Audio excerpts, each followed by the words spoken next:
Dear chess fans, greetings from the Switzerland where the summer is booming in Biel because we are at the biggest Swiss chess festival.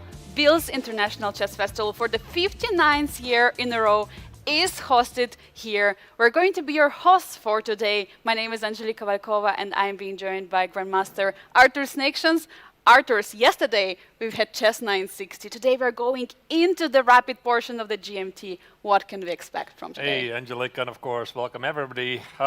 Yesterday was a pretty amazing day, a tough day, because it's always quite ambitious to start such a huge big festival, and the Chess 960 tournament itself was quite amazing to follow. We saw a lot of drama happening live, like there was this crazier Domosh heartbreak. But these things happen in professional chess. And yeah, today we are starting with the very first distance of the triathlon, the rapid tournament, 5 rounds to go. So let's have some fun here. Absolutely, and here we have the format of the event. We're going to see the round-robin tournament in both Masters and Generation Challenge tournament. 6 players round-robin with a time control of 15 minutes plus 5 seconds bonus time. And what about scoring system, Arturs? It's quite important here because every win player is getting 2 points, which equals half of the points of the classical. We're going to get to it later, but it's very important to start well in GMT. Which is really amazing about the Biel Chess Festival Triathlon is that this is part of the 3 tournament calculation together. In the classical tournament, they get 4 points for the win, 1.5 for a draw, 0 obviously for the loss. In rapid, it's 2 points for the win, 1 for a draw. In blitz is as usual, and then everything is counted together. And like from all the previous years' experience, Angelica, it is always, pretty much always decided in the final days. It's usually a very, very tight race. Absolutely, very tight, and we have a very nice field this year, super exciting. As well as the players getting seated, we see almost all of them are being seated. And I see that they're getting something on the hand. I guess it is one of our partners of the Biel Chess Festival, Orange Watch. Arturs, what do you think about the watches? Yeah, it's a great watch. I have it myself. As I understand it, you have it your own on your hand, Angelica, so it shows that I'm correct. That's all I need, really. I think there's some extra features, but it's a cool watch. And also some of the players have it. But the round is about to start. As you can see, the players are getting some equipment. So what are they doing there? No, they're getting the watch. watch. Yeah, the watch. They're getting the watch, their extra equipment that they need at the game, and as I understand, Aydin Suleimanli is getting the one. He's going to face Levon Aronian, the most experienced player in the field with the black pieces. Aydin Suleimanli was, by the way, leading yesterday after the round robin, but it was Matthias Blubaum who, knocked at the door and scored the victories in the important final 2 rounds. I don't know how I would feel if I was Levon, seeing my opponent receiving such a power-up before the round. Like it's a bonus here. But okay, jokes aside, the games are about to start. Here we see the players are seated. Also in the background, which you can't see right now, there's the rapid tournament going on. In parallel, the rounds are synchronized and the round is starting. Yeah, the handshake has just happened. We see the first move has been played in the game, Levon Aronian against Aydin Suleimanli. And as well as you were mentioning, there is this open tournament which is happening, but the 4 rounds have been already played before, so they started early in the morning, and they have 5 more rounds to play so that they are sync closing ceremony together with the Masters and Generation Challenge tournament. I mean, Arturs, choosing from all the matchups we have for the first round, I mean, who do you think stands out? I mean, yes, against Matthias Blubaum, is it something what we want to watch since Matthias won yesterday the Chess 960? Absolutely, and I think for Matthias this was a really great result because he did start the Chess 960 tournament not so well. He played the tournament with 2 blacks in a row. He lost first round and then he recovered and finished with a beautiful 4.5 points out of 7. For Yez, it was up and down tournament. He's still the youngest participant of the event, although very ambitious. Just recently he defeated the former world champion Veselin Topalov in a classical match, 5 points versus 1. So he's a name to watch out for. And Yes is also breaking all the records possible. Right now, the youngest 2700 in the history of chess. And after this historic match, as Arturs, you mentioned, he got this, and it's amazing to have him in the field for the Biel Chess Festival Grandmaster Triathlon this year. We had quite some, young participants this year, and in the also Generation Challenge, we have almost all of them young participants, and Alexander Kostnyuk is the only one who is trying to defend from the earlier generation.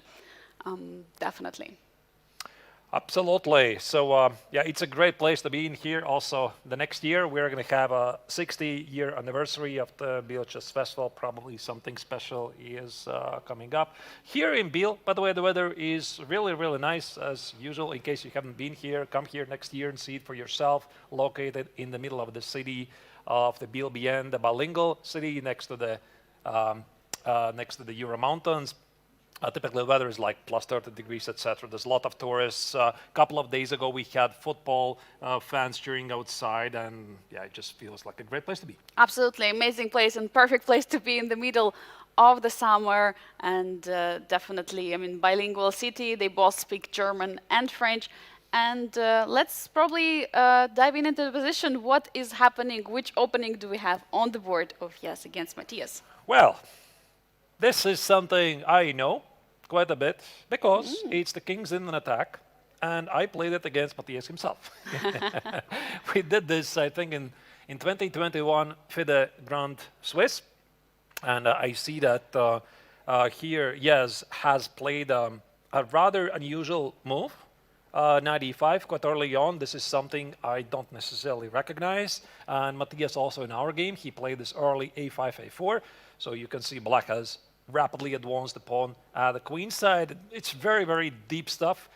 Pretty much at the highest level, very strong grandmasters do this. They try to grab a lot of space at one of the sides while not defining placement of the pieces, and then try to, improvise on it. And Black's knight? Well, I have never seen it before.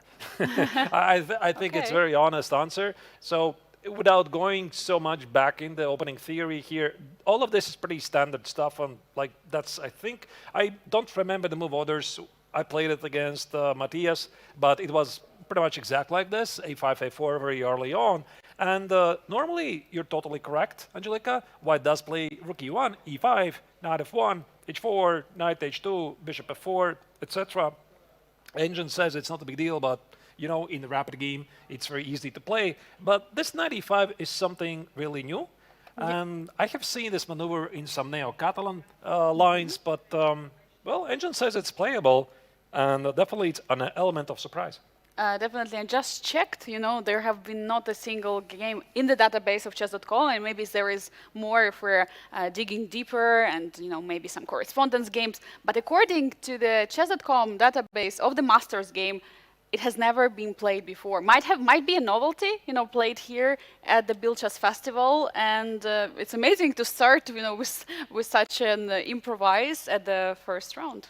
Yeah, what I love about opening theory, how chess is developing, is that the common understanding that you have to fight for an opening advantage is rapidly changed because pretty much Black is doing all right in most of the openings. It's basically impossible to prove an advantage. So lately the trend is shifting towards, I just want to get nice and simple position where I have simple plans. So that's why, once again, the King's Indian attack is returning to the highest levels. So knight e5, this is just brand new twist.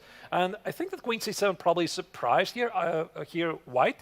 And is he going to play f4 here? Because in the King's Indian attack, I don't think they typically include this move. Yeah, f4 looks like a move that opening also diagonal to the king. The other move which defends the knight is also knight d to f3, but I'm not sure if it is something what Yes would like to do, because then there is no longer f4 move possible. Yeah, maybe let me explain why f4 is not really such an automatic move, because I think most of the chess fans, they would just blitz it out immediately. The point is, in the King's Indian attack, when you have the knight on f3, you do play this e5, h4, knight f1, and the bishop f4, where the Daxwa bishop is one of the most instrumental pieces to go for the attack. And yeah, sure, f4, it does make sense. It secures the knight. It gives you the feeling you have a pretty nice small center there, but it also blocks your own bishop here. That's why it's not so obvious for Erdomus. I'm wondering, can White take on d5? Because then the rook is going to defend the knight on e5, and the next move you can play knight d to f3. Or you can be flexible and just play knight d to f3 first. Sure, I mean, you can do that, but I think he wanted to get a better version of the king's in an attack. So this queen c7 is pretty smart. Let's say black would have played, for example, knight c6, which is probably not very accurate. I think this is what Domosh wanted, to play e5, knight e7, knight f3, still go for the typical ideas of the king's in an attack at the king side, but at the same time, for black, it's much harder to organize the counterplay at the queen side. Yeah, that's definitely it. But also black traded, one pair of knights, so there should be no longer the space advantage. But he goes for f4. He goes for it. He did it. Okay, this probably means that he is on his own, and we can most likely estimate that this is a pretty balanced game. The engine slightly favors black, but I think that it's a good idea that we also check another game. Maybe if I would have to select a game, Angelica, which would you like to follow? I mean, definitely, I would like to follow the game of the winner of Chess 960, Marco Materia, because he won Generation Challenge. Yeah, let's just dive in immediately to that game and see what is happening, because he's facing Václav Finek, who was also not so far away from him. Let's go. Okay. And we have some sort of a Catalan on the board, where you see white has given up the pawn on c4. All of this is pretty standard, and I think that there's a general understanding between the chess fans. If you're playing the d4, c4 lines, the queen's gambit accepted or declined, you should be mentally ready to give up the pawn on c4, or you just do not play the line at all. Black has captured the pawn on c4 and retreated, and white says, okay, you got it, but I have a lot of activity here. You see, you have well-positioned pieces.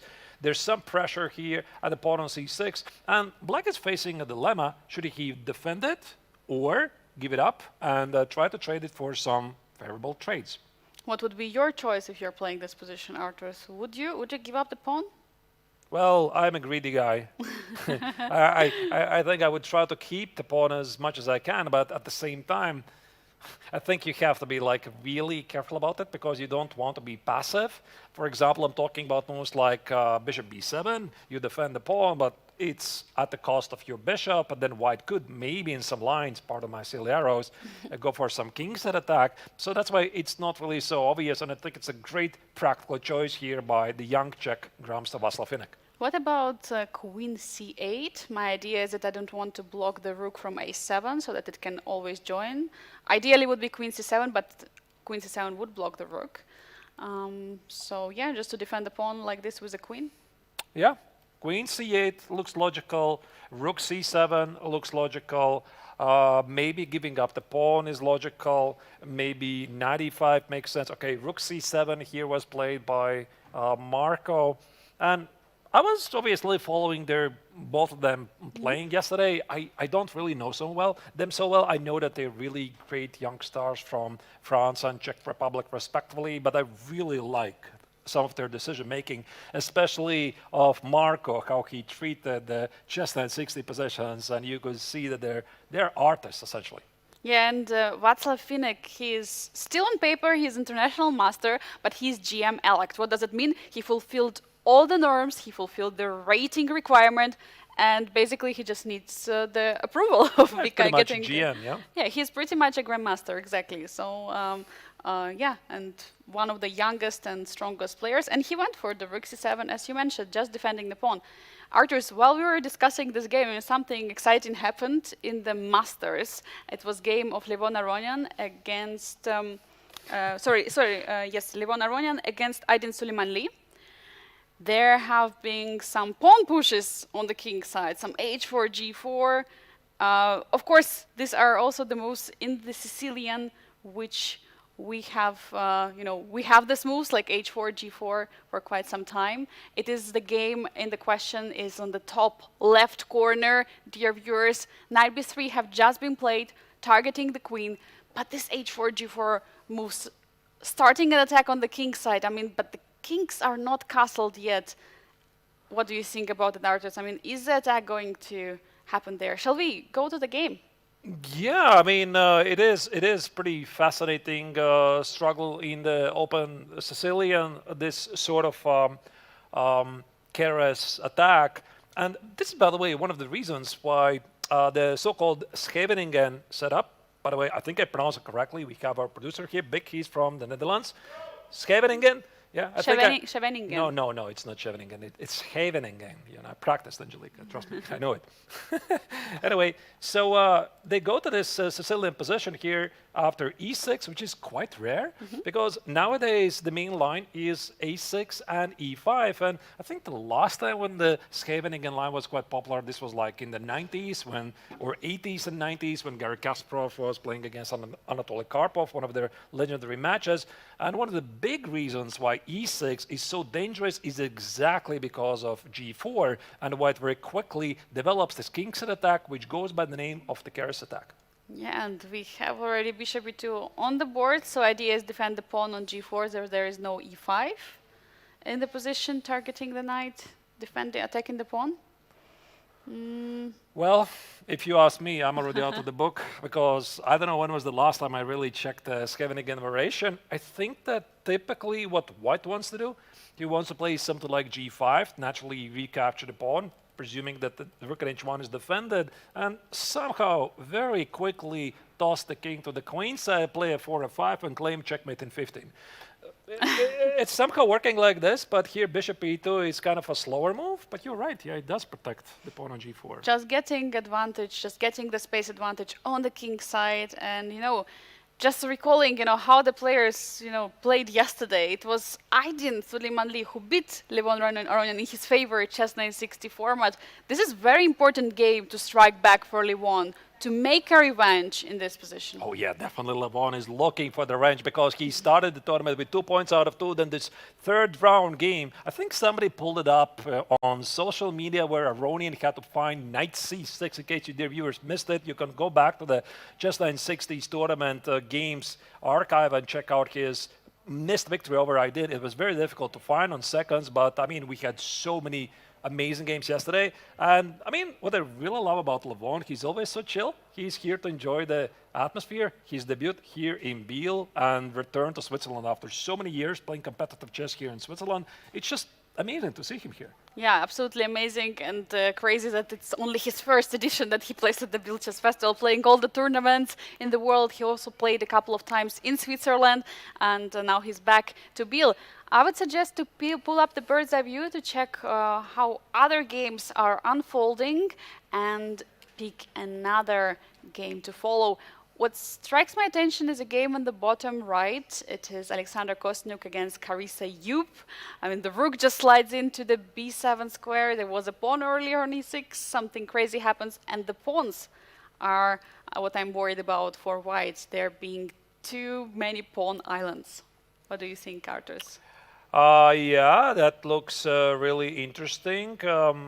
Also, there are some quite interesting struggles in the other games. Yeah, I'm trying to figure out which one to pick. Yeah, because yes, against Matthias Bluebaum, the game we first started looking at, it's top middle board. There is some attack on the king side ongoing. It's tough to decide which game to continue.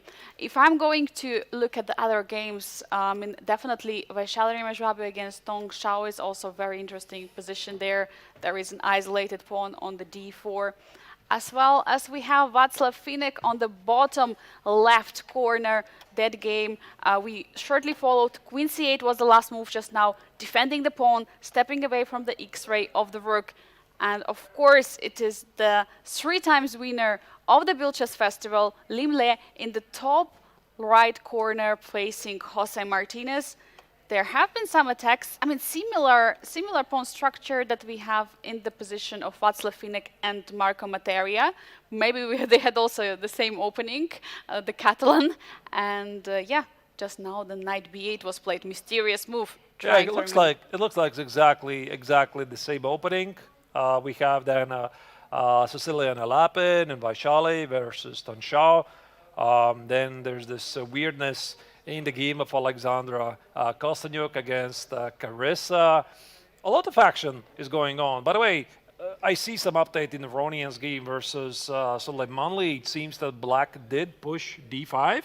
Ooh. There was this pawn break. I think this is how you're supposed to do this. You're supposed to organize some counter-strike in the center, and white has still some attacking ideas Well, at Kingside. a lot of action. I mean, this is rapid, you know, they have to figure out their moves, I mean, so fast. They don't have enough time. As, you know, one wise person didn't once said that, you know, I don't know what to do, either to party the full night or to, you know, sleep the full night before the rapid. And yeah, definitely, because it's halfway classical. At the same time, there is a lot of time troubles, as we've seen yesterday, but again, it was chess 960, so now players are coming prepared, now with the theoretical knowledge, coming to the tournament and being ready. As we've seen, yes, Connor Dogmush has prepared this nasty knight e5 move against Matthias Bluebaum. Yeah, and here Black is thinking, Aydin is thinking, so he was the last-minute addition to the tournament. Originally, Noderbek Yakuboyev was supposed to arrive, but I think he had some visa issues here. I don't know what is the reason. I'm very, very sorry not to see him being able to come here, but Aydin, he was the last-minute replacement, and we met with each other in Charlotte, in United States, during the Naroditsky Memorial. And yeah, I said that maybe we're going to have to have you as a replacement. He gladly agreed, and there you go. A couple of days later, he's here in Biel, starting really well in the Chess 960 tournament. So Aydin is also a name to look out for, because, I mean, I still very clearly remember, Angelika, how he won the Aeroflot Open, one of the strongest open tournaments in the world, at age 14. Yeah, absolutely amazing. You know, Arthurs, there is such a, you know, the slogan for the Nokia, the phone company, Nokia connecting people. And I think Arthur's connecting people, you know, Yeah. connecting players Connecting with the players. Chess Festival. So it was definitely amazing that you were boss there and you could meet. It's amazing substitution just a few days before the tournament start. And yeah, Aydin is also showing his amazing results so far. Yesterday, leading the round-robin tournament, but after the 2 rounds, it was Matthias Bluebaum who took over. But okay, second place is also nothing to, you know, complain about. And to remind our viewers, yesterday we had chess 960, but the points are not counted in the Grandmaster Triathlon point system because it was only the tiebreaker. So basically the places the players finished last day, yesterday, they're going to be important at the very end of the triathlon. Yeah, okay. So let's again go back to the overview and see what are the changes in the position. So Roni versus Suleimanli, there's this D4, D5 break, quite typical for Sicilian, and I think that we're talking about the top left corner, where Aronian is definitely hinting towards the long side castle, some G5 stuff. And Aydin is trying to figure out, do I castle the short side? Because you don't castle immediately just to, you know, bring your king to the corner. It's all about the king's safety. And he's trying to figure out, is his king going to be the safe there? But what happened that he played already rook c8, he cannot castle long. So basically his king either going to stay in the center or he will have to castle short. But castling short means castling into attack. So it's, yeah, very tough choice right now for Aydin Suleimanli from Azerbaijan. The update in the game of Erdomosh versus Bluebaum, which started as a king's in an attack but early transposed into Erdomosh's opening. I have no idea how else to name it. There was this early move, knight e5, and wow, g4, g5. I love this maneuver, Angelika, because I think he's hinting, so we're talking about the top middle board, he's thinking of some ideas like queen h5, rook e3, rook h3, and go for a very direct kingside attack. I love the idea, even though the evaluation bar says it's equal. Well, nobody has taught engines one thing up to date is that it's quite unpleasant to play for black. So that was the idea of knight e5, essentially, to play this g4, supporting with a knight from e5, supporting the push g4 and then g5, and just create some very different type of attack. I mean, I have never seen something like this in the King's Indian being played before. He's creating some new stuff. I think at this moment, I mean, if Bassam Amin is watching the broadcast, if he's following the game, he will be surprised, you know, because as we know, Bassam Amin is one of the experts. I mean, he's playing the King's Indian attack, King's Indian defense, almost in all of his games. So I would really love to hear his opinion on this. Yeah, So, I mean, it's really, really great when it comes to this opening, but I have a feeling we are already in a different realm. The game is definitely heating up. So then we have two quite similar positions, which is the top right corner, Lim Le against Jose Martinez, also Václav Finek against Marco Materia. That's the lower left corner, some sort of a Catalan. The only difference is on the top right corner, Black has given up the extra pawn to solve the opening problems, and Marco has different ideas. He is going to hold on to the pawn at the queen side, and of course, typically in these positions, as Václav illustrates this, you're supposed to start a kingside attack with h4 and g4, g5 to follow. And as we saw it yesterday, it was pretty dangerous. Marco Materia won the chess 90-60 tournament. But Arturs, let's pick a game and just dive in and see what's happening. Is it going to be Yes against Matthias Blubaum or Levon Aronian against Aydin Suleimanli? I mean, what would you like to pick? Because attacks are ongoing right now.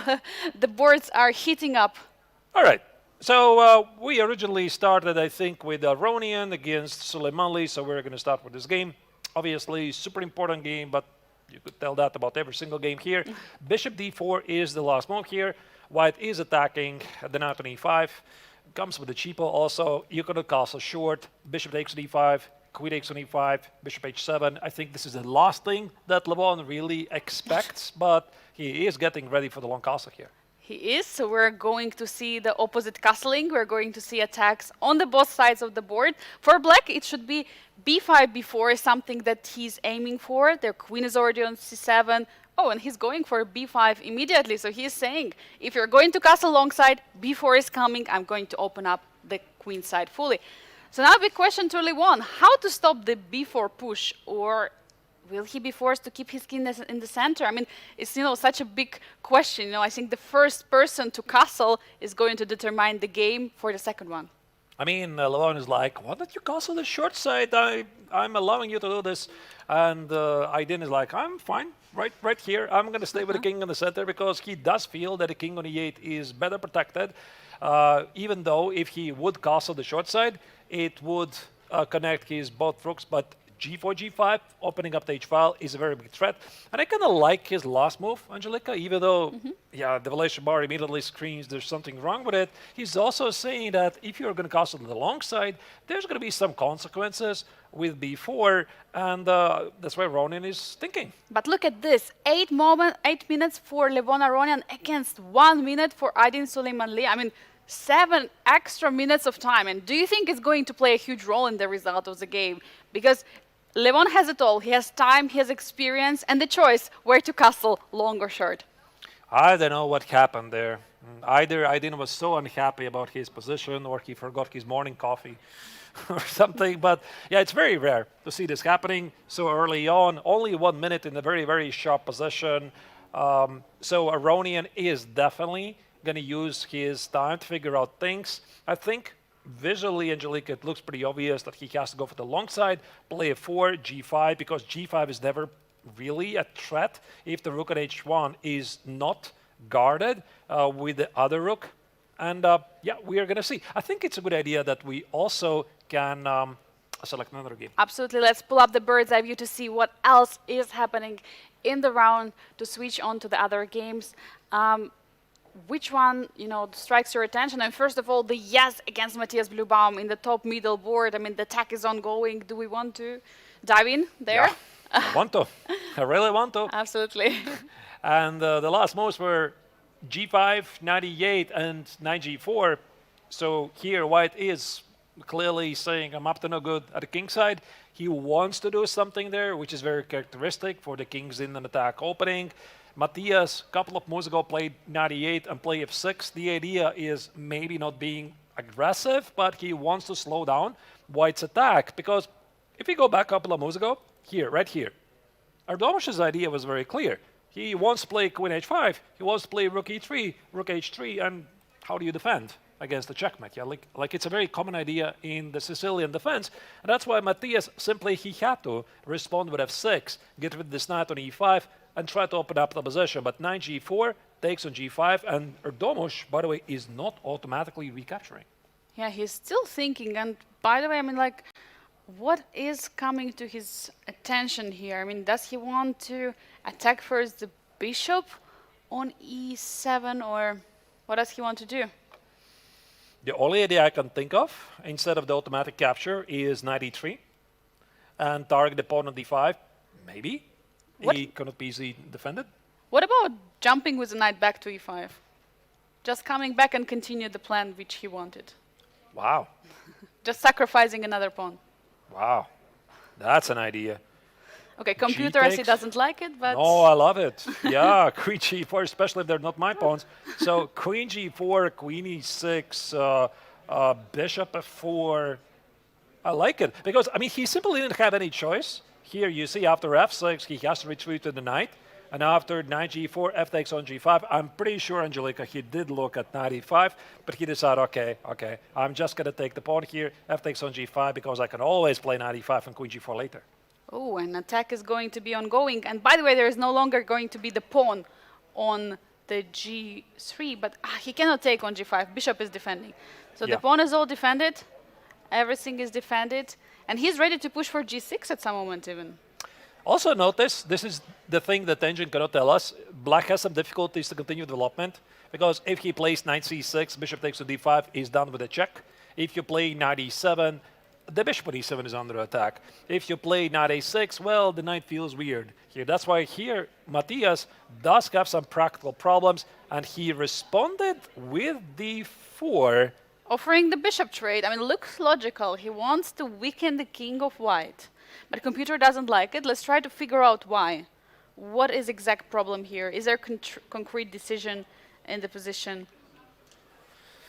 Yeah, maybe there's nothing even terribly wrong with this move. It's just a slower move, and I think what Matthias wants, he wants to trade the bishops, put the knight on c6, defend the bishop on e7, and here immediately Erdomus played queen e2, targeting the bishop on e7, but also there's a very big idea to play queen e6, knight e5, and build the dream of every chess subredditor who love these ideas: queen e6, knight e5, knight f7, knight h6, queen g8, knight f7. I've seen so many threads about this happening, but no, Erdomus takes on g2 with a He queen. takes on g2 with a tempo, attacking the rook on a8. So he's winning time, bringing the queen to the g file, the attacking file. Also, maybe queen h3 is possible at some moment, pointing out at the h7 square.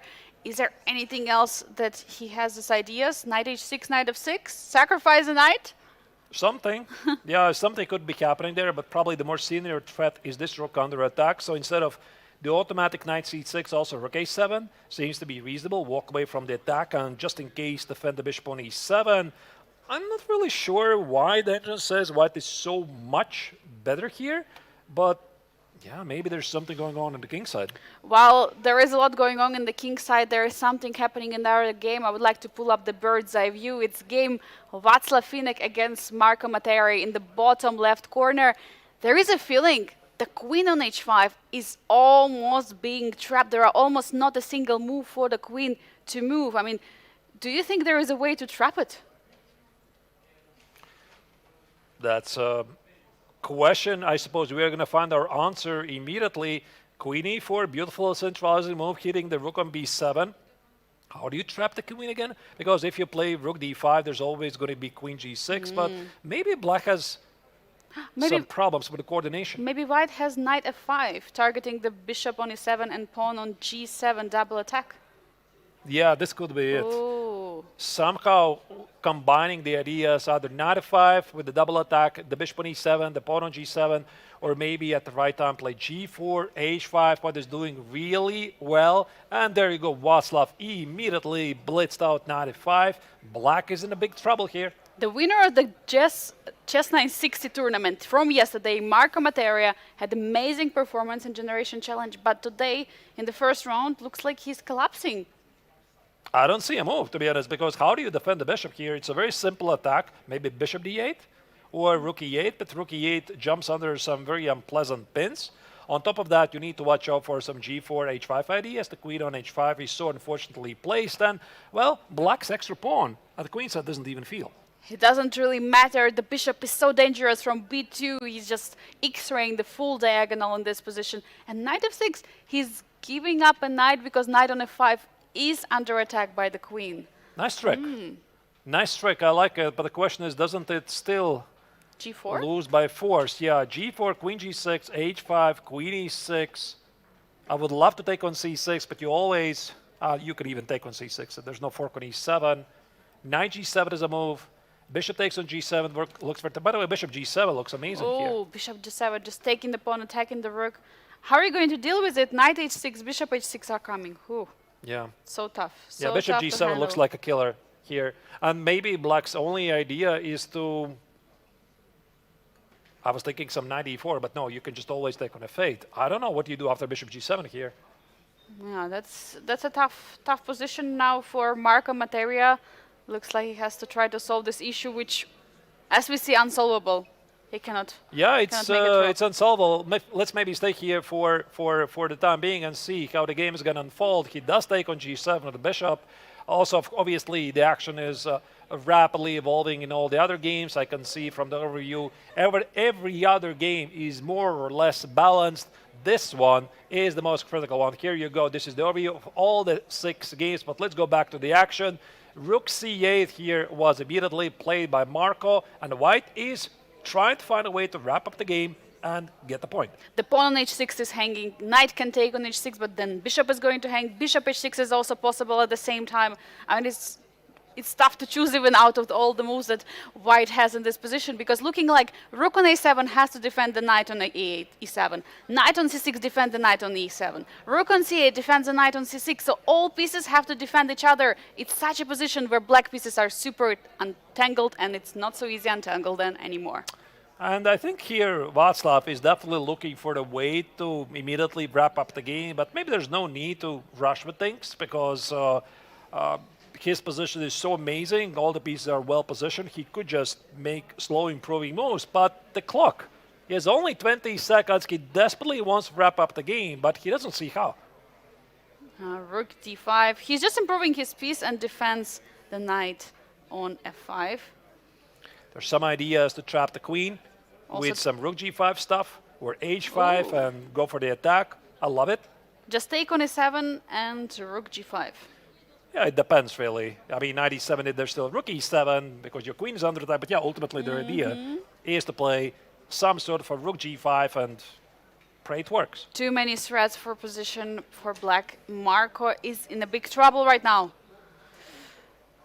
Yeah, I mean, it feels like that this game is going to finish in the victory for white. Okay, Bishop F6 was played. Just last hope. Rook D6 H5. is winning, H5 Wow, is winning. Very beautiful. Queen H5. 97. 97 winning the queen. 96. 97 is also Rook E7. But winning, Yeah. there is no K7. Yeah, this is a double attack. You cannot save from it. It's still tricky here, especially when you're playing on seconds. You can mess it up because if you walk away with the bishop, you take on C6, your knight at 5 might be still under attack, so knight E5. Wait, watch out for knight G4, queen H2, and queen F2 checkmate idea. Some massive updates from the game of Yes against Matthias Bluebaum. I would like to go there. What do you say? Because this was the match we started. Yes against Bluebaum. Let's go.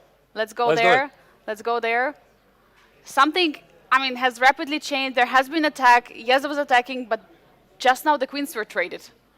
The queens are traded, and it seems here the A pawn cannot be stopped. The bishop on E5 is so well blocked by the pawn on D4. And we just saw the resignation from the young Turkish player Matthias Bluebaum. He is starting the tournament with a great victory. And look at Yes right now. He's in complete shock. How could it happen? I mean, he was in control. He was attacking. He secured the lead in the opening because of his preparation. But now he's completely shocked. How could it happen? How could he lose this game? Yeah, but let's go back to another Let's go. game. Maybe let me select the game of Levon Aroni against Aydin Suleimanli. There's a lot of action happening right now at the very end of the first round. This is a rook endgame between two players. Black has an extra pawn. It doesn't look like Aroni is going to get his revenge for the loss in the Chess 960 tournament, but who knows? Yeah, who knows, definitely. But yeah, this is a double rook endgames, and the white would try to, black would always try to have some checks. But black essentially is up a pawn in this position. So if someone could win here, it's Aydin. It looks like there's going to be a rook trade. Okay. Aronian is going to capture 2 pawns. Black's going to take on h5. I think this game is getting to a draw. Let's go to Limle. Limle, all right. Limle against Jose Martinez. We haven't checked that game. Let's go. And I see that Lim is without a queen. What happened? Ooh, He lost it. he lost it. Somewhere along the way, and here we have white 2 minor pieces for the queen. Also, the pawn on d5 is quite strong. Engine says that black is easily winning, but still there might be some tricks. Rook c8 here. No, queen d3. The pawn on b3 is also so strong for black. Yeah, absolutely. I mean, the pawn is super strong, and it's so tough to find a way to block it. But black has somehow to bring the rook to the game. Yeah, I don't think it's so easy actually, because there's no rook a1 check. The bishop on f6 defends it. Okay, you make a window for the king, but if I would ask you, how do you make a progress here for black? Not so easy, because the b pawn doesn't move forward. You cannot eliminate the pawn on d6, and you want to get some clarity, but how do you do it? But look what Jose is doing. He's playing h6. His idea is to go to g5. Now the point is that the white squares are opening for the king, and king is going to escape, so rook can join the game on the a file. I'm going to play h5. Ah, I'm going to build you a cage, and here Leblanc is just moving king g2, king g1. He has a bit easier position, even though Engine says it's dead lost. He cannot really improve his position. He says you have to figure out yourself. Did he figure himself? I Okay. think this is the idea. Rook c1, queen e4. yeah, absolutely. That some checkmate ideas already are in the position for Jose Martinez. Queen e4. Queen e4, rook c1. You need to watch out also for your king's safety, because if you're going to miss rook b8, rook h8, this is going to be bad news. The question is going to be who is going to checkmate first. Yeah. Queen d3, okay. Bishop b5, no, not easy once again for Jose. I don't see an easy plan once again. g5 is going to be h5. You don't want to lead the last rank, because you might get just checkmated here on rook h8. What about playing h5 and then playing g5, sacrificing the pawn but opening up the way for the king? No, he goes for g5. He goes for the g5, and I think h5 here is going to be immediately responded. Makes perfect sense. Of course, Engine as usual hates it. White wants to play something like g4. Again, build a cage for the king. I think, Angelica, your idea did make a lot of sense. Bishop f6, and black is still trying to figure out, is it going to be rook c1 here with a checkmate on h1? Rook c1, if white is going rook b8, black is the first one to checkmate, but knight g2 to the saver, defending from the checkmate. Is this a mate? Can I allow white to play d7? You have literally seconds, Oh. and Martinez made a move with 1 second on the clock. Oh my god, he almost lost on time. Queen b1, he's threatening a checkmate, rook h1, how do you stop it? Big mate threat. Is there Queen a mate? d3, Queen e3, knight h4. Where's the mate? There's no mate. where is the checkmate? The b pawn does move forward. But Rook b8 is also a threat in some lines. Watch out for the Queen pawn on d6. d6, yeah, you cannot play rook b8, so for that reason he's free to go one move. Queen But wait, e4. queen e4? Yeah, I think this is going to be Rook a mate. g1. Rook g1, queen h1. Oh. Beautiful find. Knight g2, queen d3, knight e3. He just repeats the moves to gain some extra time. Very smart play here by the top Mexican grandmaster. f3, Yeah. and that's it. I think he's going to win this. f3, queen e1, Or queen e2. or queen e2. But queen e1 is check. And he resigns. What a game. Oh, crazy game by Jose Martinez at the very end for Limle. Such a sad start, right? Yesterday at Chess 960, losing these games. I mean, he was in the last in the leaderboard, and now he's losing the first game in the Rapid. But what a round it has been. I mean, Arturs, let's pull up the results of the round 1 of the Rapid in the Biel Chess Festival Grandmaster Triathlon, and here we have them. Yeah, these are, you see a couple of victories here for Bluebaum, for Jose Martinez, for Alexander Kostanyuk, and Marco Materia. Everybody else finished in a draw, but dear viewers, we probably need some hydration break, Angelica. Definitely. Today there is no FIFA World Cup, but your commentators do need the hydration break. So, dear viewers, take your break as well, and stay tuned for more from the Rapid portion of the Biel Chess Festival. See you in a bit.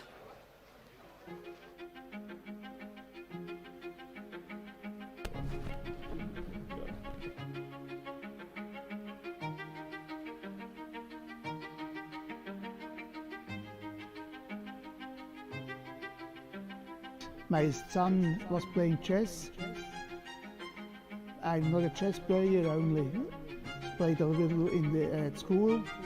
And when my son was 9 years, he beat me, and so we stopped to play together. But then Mr. Suri, he made the festival before 97. He asked me to come to the committee as father, and so I started the committee, and since 98 I'm become president of the festival. Yes, we started the festival now today, and we are also thinking of the next year when it's the 60th festival without interruption, and so we are preparing something special.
Welcome back, dear viewers. I hope you enjoyed your hydration break and our players, hopefully as well, and are ready for the round 2 of the rapid portion of the Grandmaster Triathlon.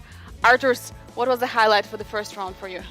Time scramble, obviously. Time Yeah, scramble. there was some crazy stuff. Unfortunately, we didn't get to see the craziness that happened in Erdomus's game against Matthias Blubaum. There were some fireworks going on. I'll definitely make sure to include it in the recap. But some decisive games. Also, it was very great to see that, for example, Matthias, since I mentioned him, he did so well. He just recently played in the FIDE Candidates tournament. He won the yesterday's Just 960 tournament, so he is in a great shape.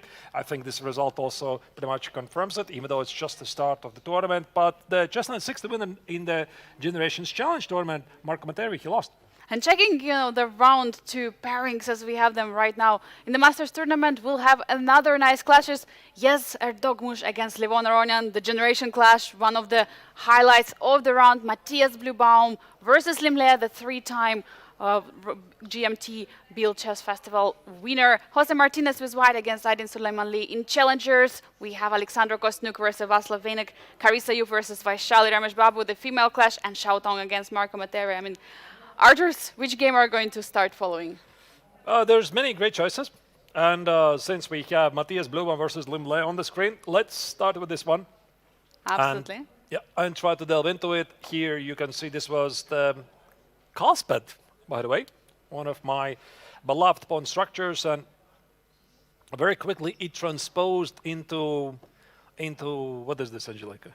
These are some hanging pawns, but they are central pawns, e4, d4. Right.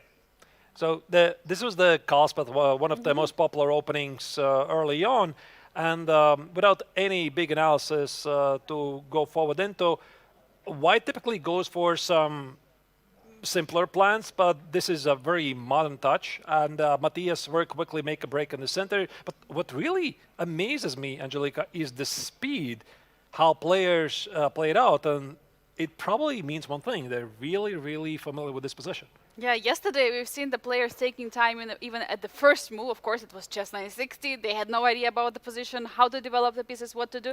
Today they have rapid, so they had time to prepare yesterday, even before the tournament, and starting with some novelties in the opening, like in the first round. Yes, it was a completely crazy knight e5. Here we see players fully aware of what is going on because they have been prepared. Knight h5, bishop takes on g6. All of this is done very quickly. The only clue I have here is the evaluation bar, which says that black is supposedly slightly better. Might be still quite early to tell, because very often, the viewers, this assessment comes from like one single line, which you have to know really deep, and even then, it just changes to something equal. The blitzing speed continues. They continue play. The castle has just been played. The question is, will white castle short? I mean, the f-file looks open and the g4. Can you trap the knight? I want to. I don't know if I don't know any theory here. The first big question here I would have is, what is wrong by winning the knight on h5? And here there's pretty much the first pause of Matthias. He does not immediately respond with g4 or should castle. I mean, at some point, you got to be out of the book. Is there bishop h4 check? So the idea is if you play g4. Oh, we can analyze it. We're commentators, yeah. Yeah, of course. All right. So g4, the knight is trapped. You can't go anywhere. There is c takes on d4. I don't know what it changes. Queen takes on d4. But there's also bishop h4 check. Possibly king f1. Probably some very deep theoretical discussion here. How about I open up the position here with c takes on d4, see what happens. Absolutely, opening up the position, and the king of white is in the center. And this position, knight takes. I have no idea with what to take. What to do? Knight d4 is a mistake because of who knows why. Let's return to the live board because we have moves incoming from the game. Castle. There we go. What's happening? Oh, this is on the board. Just your normal Sunday position. Yeah, just absolutely normal position. C takes on d4. The position is opening up. Limlea is in the book. Also, I think one thing we can tell from the decision speed of Matthias, he should be in the book, because I don't think you play g4 you just believe that your opponent is, gone completely cuckoo. You just think you're still in the book. He was probably trying to recall bishop h4. By the way, the only move here for a black, but he is losing the piece. But where do you go with the king? King f1, king f1. After f6, you're opening the file. There's Or king after f1, f5. there's bishop f2, and there's the crazier king d2. Oh. And knowing the engine typically somehow would claim that this is a draw No, but by some repetition. the Don't prob- ask me why. The problem is king d2, queen g5 check, and I'm picking up the g4 pawn. That's a very valid point. so we can rule out king d2, queen g5 check, take the pawn on g4. All right. Bishop f2 looks very human, and king f1 was played. King f1 is Now on the... he's still in the book. He's... And queen c8, just immediately, yeah? With the blitzkrieg was played, so you can take my knight. I don't care about the knight. No. Oh my god. Very normal. Queen c6, he's getting ready to target the rook on h1. This is what he wants to do. Yeah, not only that, but also queen takes f3, and that's going to be something. Like, let's say if I take it, queen c6, rook g1 is going to be very, very simple and sad checkmate for white. You could do this. And if I play something like king g1, then white has some difficulties with the rook and the coordination. And I would not be surprised if I don't have access to engine here, but I would not be surprised if there would be rook here. But they're like, it's super, super, super complicated stuff. And let's see how the game is gonna unfold. But I'm really amazed to see this kind of level of preparation to rapid. Yeah, queen c8. Now Matthias is taking his time. While he's doing so, I would suggest to pull up the bird's eye view and see what else is going on the other boards. I feel like this might be one of the most creative games in the round, but let's see what else is going on the other boards. So let's start maybe what we see from the top left. That's the game in question we just discussed. Bluebam against Lemle. The top middle board, Domush against Levon Vronian. It is, I think it's some sort of a Beards. I'm not entirely sure what kind of opening is it, but White appears to be slightly pushing as he's supposed to. Right corner, Jose Martinez against Adin Suleimanli. It's a classical Catalan position. I've seen these positions so many times. White is very solid, but black is probably within the balance. Lower left corner, Kostanyuk against Václav Finek. I think it's a Karakan. Wait, what is happening on the bottom left corner? What is going on there? Oh, It's Shong Tao against Marco Materia. let's maybe dive in immediately and try to figure out Oh my god. what is happening. But this has got to be... No, this has got to be some issue. Really? Did White misplay this position? Let me just wind back a bit. Knight e3, rook d3, queen c1, queen c1. Okay, yeah. That's okay. This will be fixed in a moment. Definitely not rook c5 was played. I think let's go back to the bird's eye view. This board will be fixed. I think it's still within the balance. Don't let us fool by the moves. And then we have the Carissa Yip against Vaishali lower middle board, which is some e4, e5. It could be a central opening. By the way, it looks really fun. Wow. Yeah, it looks like a great position. So let's probably dive in there. It's a clash of female players that we have here in Biel. Carissa versus Vaishali. I love it. You know, Angelica, when was the last time I played the central opening? Well, I think I was 12. Oh. So this is one of the most exciting openings I used to play as a kid, just to show you very quickly the opening phase. Yeah, I'm not going to go very deep. Prep d4, queen takes on d4, knight c6, and queen c4. White is playing a bit shady setup because the queen is moving a couple of times, but the idea is very simple. You play knight c3, you play bishop d2, you go for a long castle. Engine doesn't like it, but the idea is very simple. You position your king at the queen side, the black king is at the king side, you store your pawns at the king side, and something is about to happen. And these are two very creative players here. And here, d6 has just been played, so looks like, I mean, looking at the time situation, Vaishali was not ready for it, but she's picking up the strongest move, giving up her bishop on b4 for attack on the a file. Well, I have no idea when was the last time she really checked the central opening, because that's the kind of thing I think everybody was like, yeah, there's got to be something there. And you do know all the typical moves, but queen c4, bishop d2, long castle, this is a bit of a fresh twist. Speaking about this sacrifice on b4, I think for white it's incredibly dangerous to accept it, because black immediately develops a very strong attack. Yeah, absolutely. And look at this, what is happening? Carissa is immediately going for g4, attacking on the king side. We have opposite castles on the queen side and on the king side for black. And now the question is, who is going to attack first? Who is going to strike first in this position? What do you think, Arturs, from your experience playing the central gambit? It's a battle of a Central willpower. game, sorry. Yeah, it's a battle of willpower essentially here. Both players are trying very hard to take over the initiative. They're very creative. And I think also for Carissa, this is an excellent opportunity to prove herself against some of the best players in the world, because Vaishali is definitely one of the best. She just recently won the FIDE Candidates Tournament. She's about to challenge the world champion Zhu Wenjun later this year. And who knows, maybe some years later they will be still rivals at the highest level. So Carissa is very ambitious. Carissa is ambitious. She would love to, I mean, if Vaishali wins the match, of course, to challenge her as a world champion. And as we spoke also with Vaishali, she hopes to win the championship, the world championship, and then come back to Biel in the Masters, already as a women's world champion. But let's talk about this position. 6 minutes for Vaishali at this moment, 14 for Carissa. You 8 more minutes on the clock, and also more familiar with the position. I mean, who would you put money on in this position to score a victory, or is it so tough to say? I think it's a bit early, because I have noticed so far in Vaishali's playing style here in Biel, I mean, judging how she was playing yesterday in the chess 960, she really likes to take her time in the opening phase, and Carissa typically is very fast.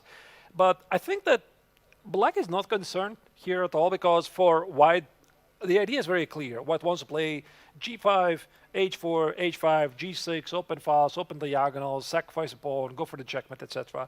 And black is looking for something to happen at the queen side. The question is how. And that's why here Vaishali is in a deeper thing, because she's trying to figure out what's going to be the setup.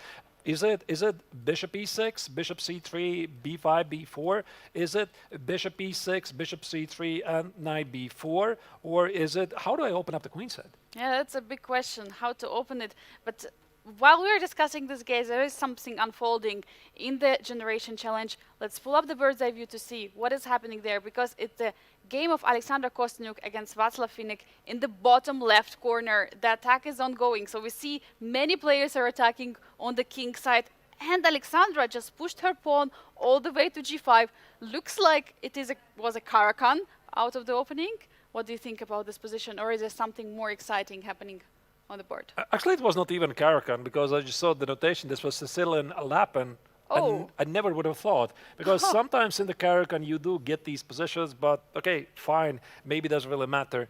While Alexandra is sacrificing this pawn, if black accepts it and plays double take on g5 and bishop g5, she might have some problems with this bishop at h7. As you can see, the rook at h8 is pinned. Yeah, and then it's going to be too tough so much to unpin. You will have to castle either short or long, but definitely very tough to make a mind for black. Yeah, I don't know. Like, if I would have to guess, there's probably nothing terribly wrong by accepting the pawn, because I'm thinking if I'm going to take it on g5, I could always put the bishop at h6 and defend it.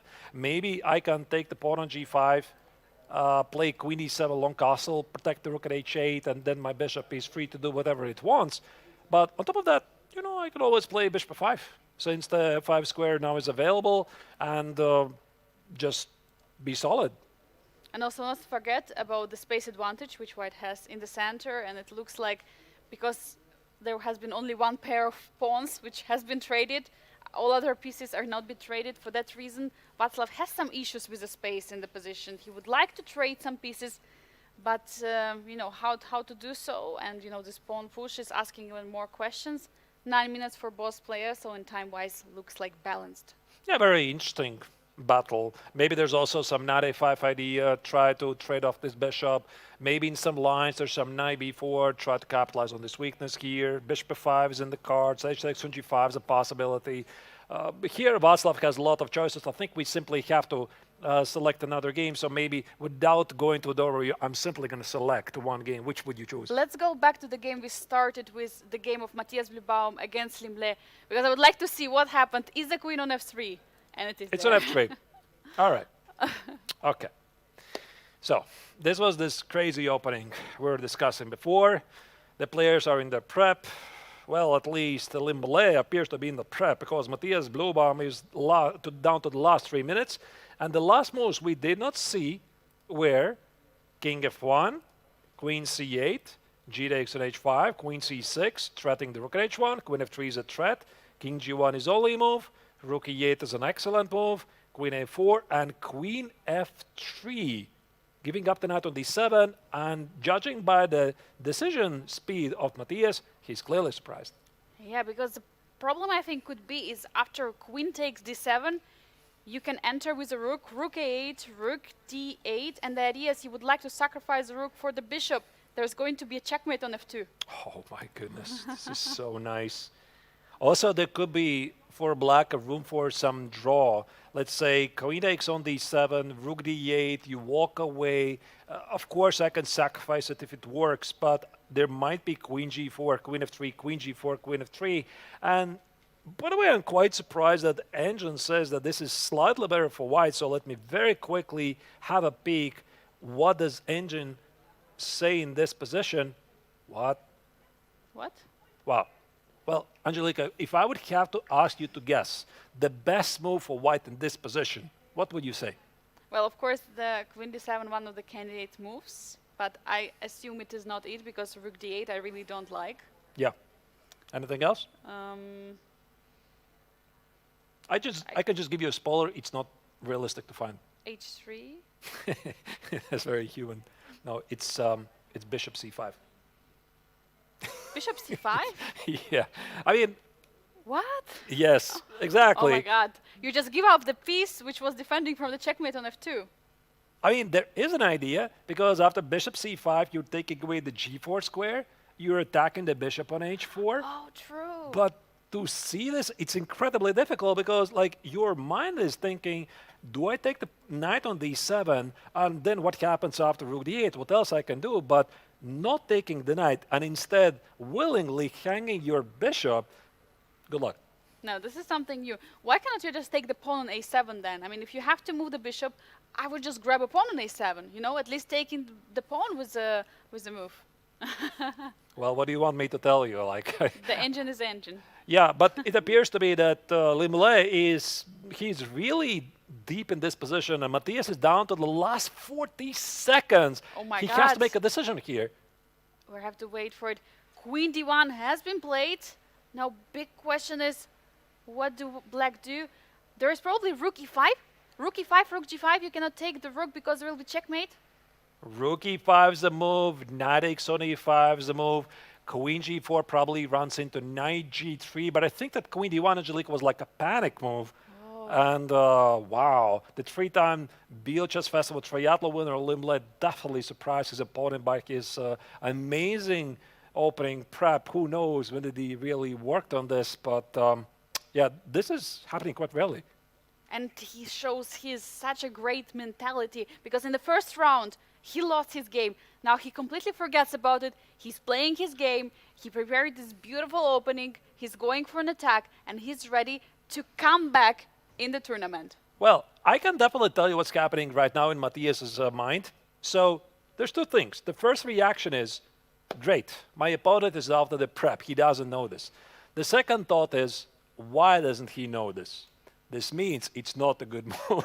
So I just played a bad move that my opponent doesn't know. And as soon as Limle doesn't immediately respond, Matthias is thinking why this is such a bad move. And right now he's probably realizing there's something terribly wrong with this. Knight takes on e5, or as you said, Angelica, rook takes on e5 is the move. But here, black is probably able to develop a crushing attack. White is in a huge trouble here. Matthias Blübaum, the winner of the Chess 960 tournament from yesterday, the one who is going to have the best tie breaks in the GMT Masters, might even suffer in this game. Loss 95 is on the board. Amazing speed, by the way, Lim Lei. He just spent like 1 minute. He's like, okay, I mean, I gotta take the pawn on e5 and see what happens. Queen f1. Queen g4? Queen g4, queen g2, and knight f3 is the strongest move. But we also should not forget that white is up 2 minor pieces, not 1 at the moment. Wait, no, he's 1. Sorry. 1. Yes, he's 1. And the big problem is that the rook on h1 is in the corner. Sorry, yeah. Yeah. Why did I think it's 2 pieces, actually? Because it felt Because there it's are more. too many pieces. Too many pieces on There's the board. so many pieces, yeah. It's 1. But the problem for white is that rook on h1 is in the corner. It's being, basically in kind of a prison. The king is on g1, not letting it getting out. So for that reason, this piece doesn't really feel like there. And with such a huge attack ongoing, I mean, there are not enough pieces defending the king from white. This also probably suggests that black has a way to recapture the piece, meaning this queen g4, queen g2, knight f3 check, king f1. Black has already a draw in the pocket. He can always play knight e2, knight f3. So Lim Lei knows this. That's the first line you see. I have a draw in the pocket. Let me try to figure out things. Maybe he's thinking about some other moves, like is queen takes on f3 even a threat? Can I play rook d8? Just to attack the bishop here on d4, and if you take on f3, knight takes on f3, it's a fork and a winning back the piece. So definitely queen g4 is in his cards, but rook d8 also looks very tempting. Yeah, and if you play queen g4, queen g2, knight f3 check, king f1, you also have queen f5. So okay, we have a lot of arrows, but There's yeah. a lot of beautiful moves. Yeah, I love it. Yeah, And queen f5, the idea is the king has nowhere to go, and you threaten so many discover checks with the knight, and it's not so easy to see how to stop the threats. I mean, many moves right now for Lim Lei. He's taking his time. That's very important, not to rush with any decisions. And is he going to find the striking move here? Yeah, I definitely want to follow this game, but I think it's also a good idea we check what's happening in the other games and try to assess where the second round of the rapid tournament of the Grandmaster Triathlon and the Challenger section is heading. Here we see this is Matthias versus Lim Lei on the top left corner. Which relation bar immediately gives us a clue that white is better? Apparently, that's Carissa up against Vaishali in the lower middle board. Ooh, the game we have checked briefly. There is attack happening on the queen side. We're discussing it. Very, very dangerous opening. Also, white is attacking on the king side. What else is coming to attention? What about Alexander Kosteniuk against Václav Finek in the bottom left corner? There is attack happening on the queen side against the Swiss. Yeah, it seems that Kosteniuk's attack didn't really go through, and now it's the young Czech Grandmaster, elect Grandmaster, who is trying to conduct something at the queen side. Looks really dangerous for the chess queen. And what about the king of Levon Aronian? It's a game in the top, in the middle. Yazer Dogmush against Levon Aronian. Looks like yes, having an attack against Levon's king. Would you like to check what is happening there? Because rook g3 just now checking the king. Ooh, what is happening? Let's go, because I have a feeling that Lim Lei is going to take his time. He's trying to figure out things against Matthias Blubaum. Definitely one of the most spectacular games of the round. And it seems that the young Turkish player has sacrificed a piece. Is it enough? That's a big question. I mean, where do you put the king? That's the first thing you want to figure out. King f8 or king h8? Yeah, the problem is after king h8, you can play rook d6 maybe. You can threaten many things, queen e5, rook d7. The logic suggests you always want to put the king in the corner because you could expect the attack from one side, but chess is a very concrete game, and he did play king h8. I think also king f8 was looking pretty reasonable, even though the engine says it's about balance. But look at the clock. Erdomosh only has 2 minutes to prove his compensation. 2 minutes on the clock. Forias, will he be able to create even more pressure against Levon's king? Because for now, doesn't look like there is any check in the position. What do? Do you take the pawn on f7? Do you take the pawn on d6? What should you do in this position? Something that gives me some attacking chances, I suppose. Yeah, I would maybe lean forward to rook takes on d6 and queen e5. No, he plays queen takes on f7. Engine marks as a mistake. I don't think it's really that of a big deal. he's one step away from delivering a checkmate. Something here might be happening. The knight on e6 defense, the square on g7, the knight on g8 defense. This square here, rook d6, rook e6 is incoming. The black queen is quite a bit far away, and yet Engine says it's not a big deal. I would like to play queen c7, just coming with the queen back and also offering a trade. All the pieces going into the endgame. Rook g8 and queen e6. I think this is what he wants. Oh, Yeah, and if you play rook e7, still rook g8, and queen e7. Yet the Levon plays it. Wait a second. Why is he Queen allowing c7? rook g8? Rook g8 is something what Yes can now do, winning 2 pieces for our rook, but then he's going to have, will be down in exchange. Now, one thing is quite clear. He sees this. He did it on purpose. But I find it to be rather strange that Levon did not want to investigate this position a bit closer here after queen b6. Like, I'm going to go back one move. And he still had plenty of time, like 7 minutes and 40 seconds versus Yez's 1 minute and something. And I just checked the engine. Engine says he had to play strictly the only move, queen c5, to keep the advantage, which is, by the way, a very human move. You want to play queen e5, get the queen closer, probably play rook f8. But it has nothing to do with the rook g8, queen e6 threat. It's the same as before. Actually, it's a valid point. Maybe the queen on c5 is more active. Let's come to the current position because Yes is playing out the move. So he's going for the rook g8, taking the knight on e6. We have now a position where white is down and exchange, but for 2 pawns. Queen f5 marks a pretty big mistake. And why is it a mistake? It's a little bit difficult to defend the king here. Oh, rook f8 is also coming. The other rook from a8 is ready to slide into the game. How to defend the g2 square right now? What do you do in the position? You can't. g3 is going to be rook f8, and there's going to be sacrifice on God. g3.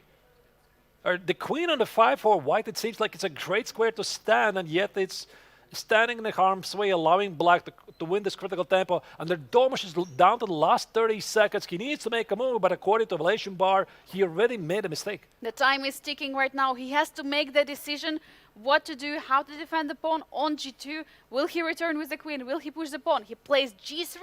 What will Levon do? Rook f8 instantly. And he resigns. No, he doesn't resign. No, he continues. Sorry. Oh. Queen h5, rook takes on g3. You obviously cannot take it. There's going to be queen takes on g3, king h1. And Rook. what?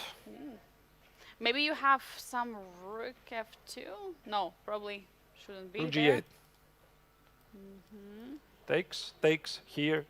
Rook f2 also might be a move, by the way. You need to watch out for a lot of checks. Rook g8. Rook g8, threatened with a checkmate. Queen goes here, queen h3, queen h2, queen f3. It's a mate. I think that here Levon has definitely got this. Rook takes on g3. You have to do this, otherwise white's going to play something like rook d3 or king g2. This is your only shot here to get to the king. He has 7 minutes. He's going to try to figure things out. I think Yes knows that he's in big trouble. But what to do? You make a poker face and pray for the best. Yesterday, Yes won against Levon Aronian. It was the second to beat after Aydin beat Levon Aronian in the chess 960. But today, Levon will take a revenge, as we can see here. It's so tough to fix the position, but Levon is taking his time. He has a lot of time on the clock, 6 minutes. Probably it's a good moment for us to pick another game just to see what is happening. Let's pull up the bird's eye view if we can to see what is going on. Meanwhile, Limele is up a queen. I am sorry, Angelica, but we have just to saw go Levon not playing rook takes on g3. He played rook h6 instead. Okay, let's go back. Let's go back to the Yaz against Levon. Was it really more complicated than I would have thought? Because I thought this was quite clear win. Takes, queen takes on g3, king h1 here, rook g8. The threat was to go for the checkmate. How do you stop it? If you move queen e2, the a3 pawn is hanging. He's going to give a checkmate. Well, that's a very rare miss for a player of Levon's caliber. I'm really surprised. I don't know what he really missed here, because I would have thought that this game is already over. And I think also, yes, like, wait, what? Like, Let's go to current position. What we have right now. Levon is taking his time, and from body language of yes, he was completely relaxed. I mean, we saw him stretching a little bit, and it made like it feels that he just dodged the bullet. What would you say? Yeah, a lot of bullets. A lot of bullets. A lot of bullets here. All right, so big miss here by Levon. I don't know if he realizes this right now, but I would have thought that he is definitely going to find it. Oh well, these mistakes even happen to the best player. We have a confirmation. One game just finished. Lim Le just defeated Matthias Bruang. Yeah, what else is happening probably? Or should we stay on the game? No, let's go to bird's eye view. Yeah, let's go bird's eye view and see what else is going on. In the bottom middle board, Carissa is having advantage against Vaishali. In that game we have witnessed a bit earlier. What else is striking your attention? What about that end game in the bottom right corner? Bottom right corner, Tan Shao is playing against Mark Caviteria. This is some minor piece endgame. White is playing aggressively at the king side, but the position appears to be quite solid. Black has no obvious weaknesses. Alexander Kostanyuk against Václav Fidek. That's the lower left corner here. Fidek has a dangerous looking attack at the queen side, and Alexandra is trying to stay alive in that position. Then also we have Jose Martinez against Aydin Suleimanli on the top right corner. It looks quite peacefulish, but by the looks of it, Black has a bit better position because the knight in close positions tends to be a bit better. Then, of course, there's the game in question. Jej Erdomus against Levon Aronian survived a lot of bullets. I suggest we go to Alexander Kostanyuk against Václav Fidek because this looks like the most unclear position right now, and looking at it, we can see that there is attack happening. B3 has just been made. Is there any kind of sacrifice, any attack which is happening? Because I'm so worried looking at this X-ray on the C-file. And also the time does really help. But I think if I would want to show a student how do you build up a proper attack, I would show this position, because let's check out what Václav is doing here from the Black's perspective. Every single piece is positioned at the queen. I mean, check this out. He has double rooks at the c-file, going for something at a c-file. The knight on c6 is within the striking distance. The bishop at e7 defends the knight. The knight attacks the king. The queen on a5 is ready to go after the white king. It just looks fabulous. Yeah. Would you love to have such a student, doing everything according to the plan? I would be very proud. All right, but where's the winning shot? Okay, now big question is how to proceed. You need to include some pieces in the position. You need to do something. Knight b4. Even more. Even okay, more. let's do it. Knight b4, jumping in. Knight b4. There's got to be a mate. Some attack here. Knight takes on b4.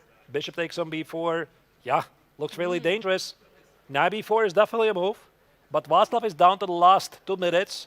Alexandra has 50 seconds. She knows she's in trouble. I think what she wants to do is play something like Knight b1, try to trade off the attacking pieces if she can get the queens off the board. And b6 have just been played. What is the idea of b6 move? What does Václav wants to do? Take away the c5 square, I suppose. Knight b1, she's trading. She's going according to your plan. Of course, you want to exchange as many attacking pieces as possible in the position when you're under attack. Yeah, it's not even working. Wait, can I do tactics here? Knight x on d4, does it work? Knight e4, knight e4, rook c2, rook c2, rook c2, queen c2, knight c2, king c2. Can I do that? I think that Václav sees this immediately, but you gotta make sure you're not giving away too much material here. Yeah, it's very important. You have to be very careful in your calculations that everything is working out there. Big combination might be incoming here because Black is ready. The clock is ticking. Knight x on d4. You're down a piece. Rook c2 takes. So White is going to have a rook and 2 minor pieces for the queen and a couple of pawns. And then you have to estimate this very quickly. But no, he goes for knight b5. He's targeting the pawn on the d4. How do you defend the pawn? He's going for material, and also bishop a3 is a big threat. How do you defend from both? You cannot. It's a great pragmatic move. Actually, I like it a bit more, rather my flashy sacrifice on d4. He just wants to win the pawn on d4. Bishop a3 is also a threat. It's going to be really difficult for Alexandra to make a decision here. She's down to last seconds. Yeah, last seconds now. Under 20 seconds right now for Alexandra a4. She is attacking the knight. Just knight e4 here. Knight e4 just winning a pawn. And rook c2 is also incoming. Yeah, so I think here White is essentially collapsing. Black has the compensation, the pawn and the compensation for it. The attack is killing. 5 seconds here for Kostanyuk, the legend from Switzerland, but she's not going to survive this, I'm afraid. Rook c2 here is winning material on the spot. Yeah, immediately a rook c2, and of course Václav knows about it. He's just trying to double check, triple check, see how everything is working out for him. And we know it, he knows it, and Alexander knows it. Rook c2 is coming in the position. Maybe there's something easier, I don't know, but I just see a queen. I win a queen. Black is down to the last 30 seconds. Can we get a very short update what's happening in the other games? Because action definitely is happening all over the both Masters and Generation Challengers. Carissa Yup against Vaishali Ramajwabi in the bottom middle board. There is a big endgame where Carissa has an extra pawn and the pawns are marching there. She's completely winning. Ježeb Domic against Levona Ronin is still surviving, even though Ronin is still attacking with his heavy pieces at the king side. That's a top middle board. And Kostanyuk just lost her queen against Václav Finnick. That's the lower left corner. What else are we seeing here? Carissa, Vaishali. Carissa is winning apparently. Top lower middle board. And who did I didn't mention? Yeah, we have, I think Tom Martinez Chao against Lemano, yeah? Marco Materia. The pawn is marching on the b file. Okay, let's decide. Go back to Kostanyuk? Let's go back. Let's go back to See. Kostanyuk against Václav because things suddenly have shifted. Václav has won the queen, but suddenly White has some realistic chances to survive this because she still has enough material on the board. I think something like bishop e3, and what shot for this pawn on h6? Oh, it's marching. You have to stop it. The bishop cannot stop it because the f6 square is being covered. So queen has to go there. Queen has to defend. Queen takes on h5, king takes on c3, and now we have a classical position where black has a minimal material advantage. Queen versus rook and the knight. The big question here, ladies and gentlemen, is if white is able to set up some kind of a fortress. And looking at the pawn on f2 and the pawn on e5, both of them are defended right now. And this is a big thing because if they would be easily taken by black, then there would be no fortress at all. So maybe Alexandra can try to make it. And with her experience, I would definitely say that it is possible. Yeah, it's definitely possible, and everything can happen at time scramble because the players are getting only plus 5 seconds per every single made move, and you can also sense that Václav is nervous. He just made a move with only 3 seconds on the clock. Rook g7 counterplay. Rook g7 coming in. The pawn on f7 is under attack. The bishop on e7 is a dark squared one, so it cannot defend. Queen has to go to the rescue.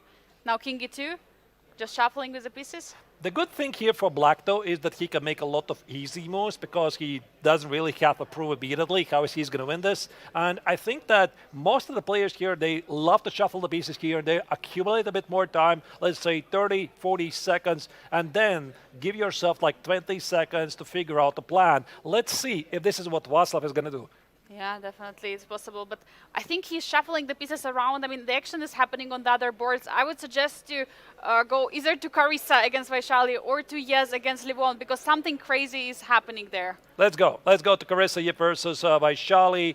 Vaishali, the World Championship challenger. Carissa played a really amazing game. The central opening against the World Championship challenger shows her she's very, very ambitious here, but White is dominating here. Look at the pawn on f6, the pawn on c6, and now the king is marching forward. King is marching. You cannot really stop it. The knight is being restricted on the a4. It cannot jump to the game. I mean, how do you even stop it? The pawns are marching. You can't.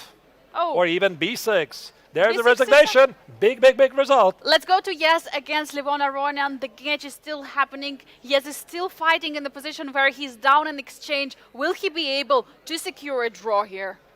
Rook d4. Aronian pressing really hard up in exchange for a pawn. f5. Threatening with f6. You should have blundered this. Again, the players are down to the last seconds. Only plus 5 seconds per move. What do? King f7, you don't want to walk into some checks. That's why King f8 is the safe move by the Armenian superstar. But what changed from the previous position we saw? There was 2 pawns for an exchange. Now it's only 1 extra pawn. The advantage of white is being so limited. I mean, the only 1 pawn, it's so tough, especially seeing that the rook is pinned on the e-file. Yeah, but this can go either way, because if these pawns start to roll forward like King f4, f6, King f5, I have lost in my career so many painful games like this. But yeah, we are going to see how things are going to unfold. Do not underestimate the knight in a time scramble. Watch out for knight c5, knight e6. But of course, Aronian is the one who's pushing here. Yeah, that's a big question right now, what to do. Is there some rook f1 check? By Rook the way, f1. okay, he didn't play it, but I was just wondering because rook escaped from e2, but it doesn't matter. The game is continuing. a4. There goes the a pawn. Oh. Aronian gives up the pawn on h6. He says, my a pawn is stronger than the pawn on h6. Capture, capture. Rook takes on h6. King g7. There might be some counterplay for white. The evaluation bar says no. White is dead. Loss. a2, a1, and black is going to put the queen on the board. How are you going to stop the pawn? I mean, yes, he's trying to figure this out, but he has just 10 seconds. Knight f6, is he trying to build up some kind of Something. something? That's why Aronian's checking right now. What is he building there? He's making sure that he is not going to blunder something. g5, g6, rook h7, some mate. Yeah, and now rook h8 check is happening. You have to go away with the king. King g7, and that's it. Here's Heinz. Oh. What a game by Aronian.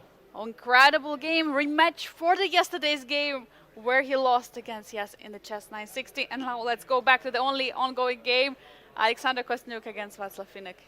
Yeah, so this is the only remaining game, and here Kosteniuk is setting up a fortress. Evaluation bar says that it is very close, but definitely if somebody's pressing this position, it is Václav Finek. He played a really beautiful game, and I could only assume, Angelika, that at some point he should have taken the queen and instead just go for the attack. But yeah, it's still a rapid game. Definitely, it is. I mean, and you have to make decisions so fast. And of course, and in one day there's going to be classical players who will have to relax, but this is not the moment. They have to make up their mind. Knight on d2, perfectly defending the pawn on f3 and b3. I mean, is it a fortress, Arturs? Do we see it? I have a question to you, Angelique. Do you believe in fortresses? Because Magnus Carlsen doesn't. It's tough to say. It's tough to say. But here, when Alexandra is playing, I'm going to say I believe. I believe. Yeah, I still think that White has some practical issues here, because this is where the king comes. King b4, king h3 gives some sort of a check. The king approaches, but again, do not underestimate the knight. Yeah, and don't blunder any kind of forks. King d5, rook d3 is here. Václav is going to try to crash through the king side. King f4, king g3, king f2. This is why Alexandra plays rook e4. Beautiful move. I mean, check this out. The knight on d2 holds everything, and all that white needs to do right now is just to shuffle the king. Yeah, just to shuffle the king around the knight, and king is always defending it. I think Václav sees now he cannot win any longer. He had chance earlier. He had a chance before. He didn't use it, and now he is going to have to try with the same game. But Alexandra is not going to resign because she knows she can draw this. Rook b4. Okay, that's a move I wouldn't have played, but all right, fine. It doesn't really hurt. You can always push back the rook on e4 and go for the same fortress. Of course, you do not take the pawn on b5. There's no need to complicate things. White is setting up a fortress. I think it's just good enough. Play king e1, king d1, king e1, king d1, but rook b4 is still good. Yeah, still fine now, just shuffling the rook, the king, and Václav is trying. He's trying to maneuver the king. Yeah, he's trying to bring the king. I assume at this moment all the players from the Open Rapid also already finished. Everyone is waiting for this game to be finished. Yeah, move 80, by the way, was just played, and I checked the score sheet. Move 66, the last capture happened, so this means 15 moves have been played. Draw. No, draw. Draw agreed. Immediately. All right. Oh. Amazing defense Wow. from the ambassador of the Swiss chess, Alexandra Kostyniuk. And for Václav, yeah, a little bit of disappointment, but what to do? This is chess, and that's why we have this rapid, and that's why we're excited about it. Let's summarize what we saw in the second round of the first GMT triathlon of both Masters and Generational Challengers. Here you see the results. Aronian makes a revenge victory over Jerzy Domos after his loss yesterday in chess 960 section. Matthias Bluebaum lost with the white collar after a spectacular preparation by the Vietnamese and three-time Biel Chess Festival winner Lim Le. Jose Martinez against Adin Soleimani. They shared the points. Yeah, and Generation Challenge, we have a draw between Alexandra Kostyniuk defending against Václav Finek that end game. Carissa Ayub manages to score a victory against Vaishali Ramesh Babu from Vaishali, a bit of a tough tournament. And a draw between Xiao Tong and Marco Matteri. And let's pick up the standings, which we have right now in the Generation Challenge. It is, by the way, Carissa Ayub and Václav Finek, as well as Xiao Tong, sharing the lead with the 3 points. Alexandra Kostyniuk is just 1 point behind. Marco Matera is 1 point, and Vaishal unfortunately hasn't scored a single point. Arthurs, what's happening in the Masters? Yeah, Rodian is in the charge together with Jose Martinez. Soleimani, Bluebaum, Lim Le are just 1 point behind. Erdomush has still to score points in this tournament, but once again, it just proves that this is the highest level tournament. Erdomush is still very young. There's still 3 more rapid games to follow in this tournament, and it's just very unpredictable. Absolutely insane round 2. I mean, we have to catch the breath out after it. So dear viewers, don't go anywhere. We are going to continue with the one very nice video we prepared for you. So take a look at it, and we're going to be back for the round 3. For nearly 60 years, the Biel International Chess Festival has brought together the best chess players and chess lovers from all the continents. Behind the tradition stands an incredible team of volunteers who dedicate years, even decades of their lives to make Biel happen. Next year, we celebrate our 60th anniversary. Help us make it unforgettable. With your contribution, you can help us make the 60th anniversary of the Biel Chess Festival truly special, to invite one of the dream guests to Biel and have some surprises. Thank you for considering this, and see you next year.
Dear ladies and gentlemen, the action at the Biel Chess Festival Grandmaster Triathlon is just rising. We have the round 3 already of the Masters and Generation Challenge. And here are the pairings. Livona running against Jose Martinez. Aydin Suleimani is taking on Matthias Blubaum. Lim Le versus Yagis Ertogmush, as well as Václav Finek against Xiao Dong. Marco Materia against Carissa Yub, and Vaishali Ramesh Babu versus Alexander Kosniuk. But let's see what is happening, because we have seen already the first moves have been played. Arturs, what strikes your attention?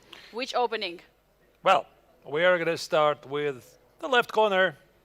Top left corner, Ronin against Martinez. This is a classical Sicilian with bishop g5 and queen d2.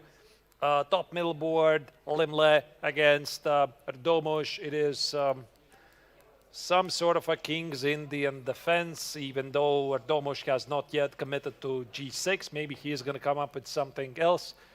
The top right corner, Suleimani against Blubaum. It is some kind of a Tarash position where Blubaum is trying to be aggressive at the queen side. Of course, we're going to check that game. Finek against Xiao Tong. That's a lower left corner. It's a classical Catalan. Queen c1 is a pretty famous maneuver for this position. Then Marco Materia against Carissa Yip. Lower middle board. It is a Benko, possibly might be some sort of a Benko. We'll see. Not the Benko, but the Benoni. And then we have Vaishali against Kosteniuk, lower right corner, which looks like some sort of a scotch, but it's looking really fun. Yeah, I mean, so many exciting games. Tough to see where to follow, but I suggest Aydin Suleimanli against Matthias Blubaum. What do you think about it? Because there has been some interesting decision in the opening, pushing early c4 for black.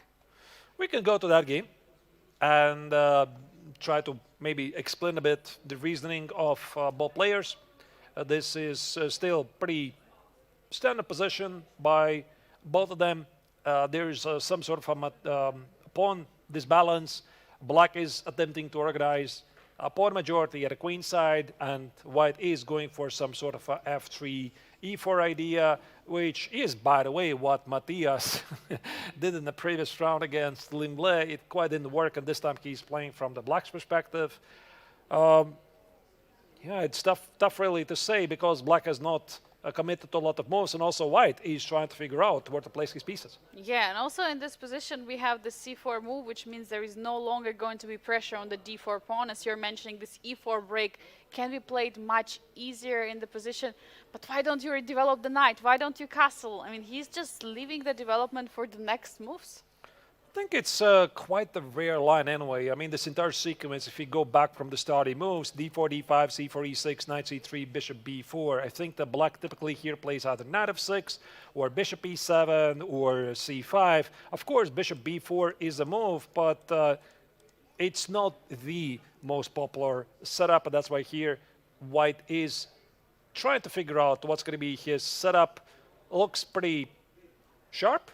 There's many opportunities. I think we simply select another game. Let's go to the bird's eye view and see what we have other than this game, because I feel like in the top middle board, Limle against Erdogmush, there is some nice pawn chain from a2 all the way to d5 has been building up.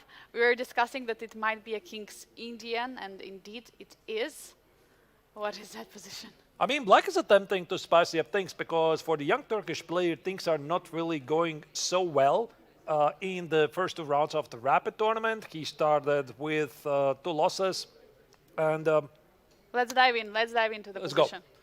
Let's go, indeed. And b3 was just played. And if I'm not incredibly mistaken, this is still opening theory, which probably should not surprise anybody.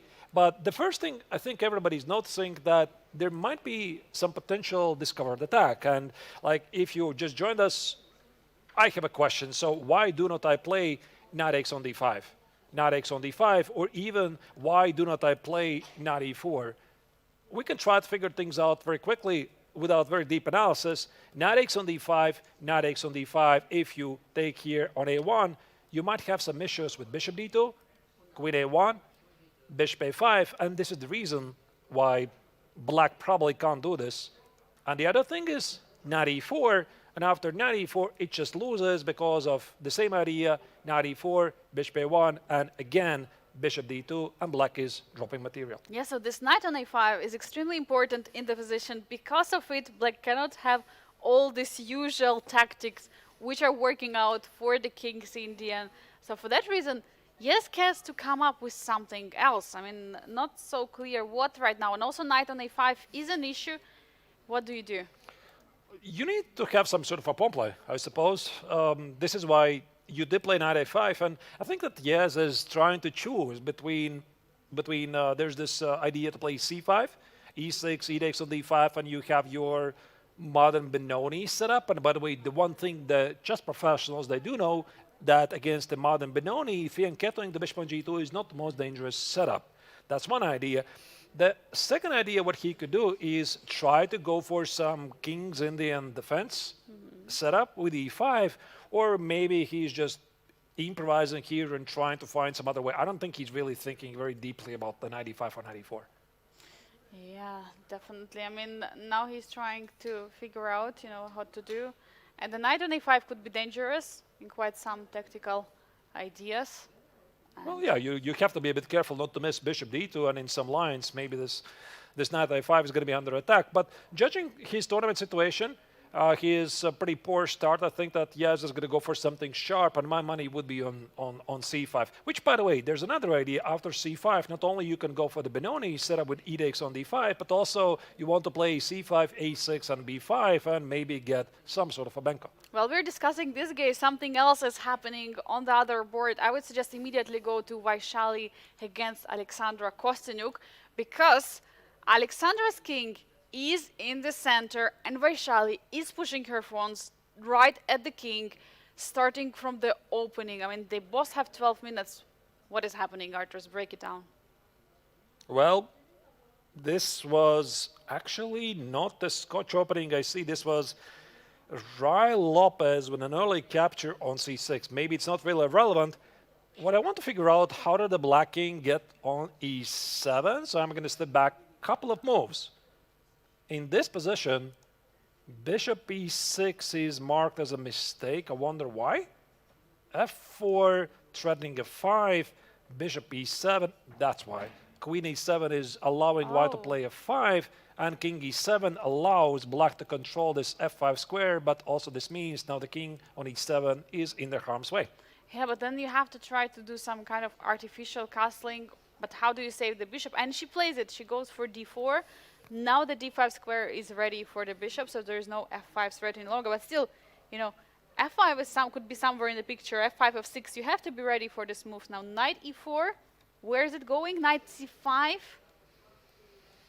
Somewhere where the black king is, that's pretty clear. And white wants to play maybe queen h5, queen h4, or queen e2, rook e1, f5 for Vaishali. She doesn't need any invitation. She's, okay, I'm here. I'm going for the attack. Yeah, she's absolutely ready for it.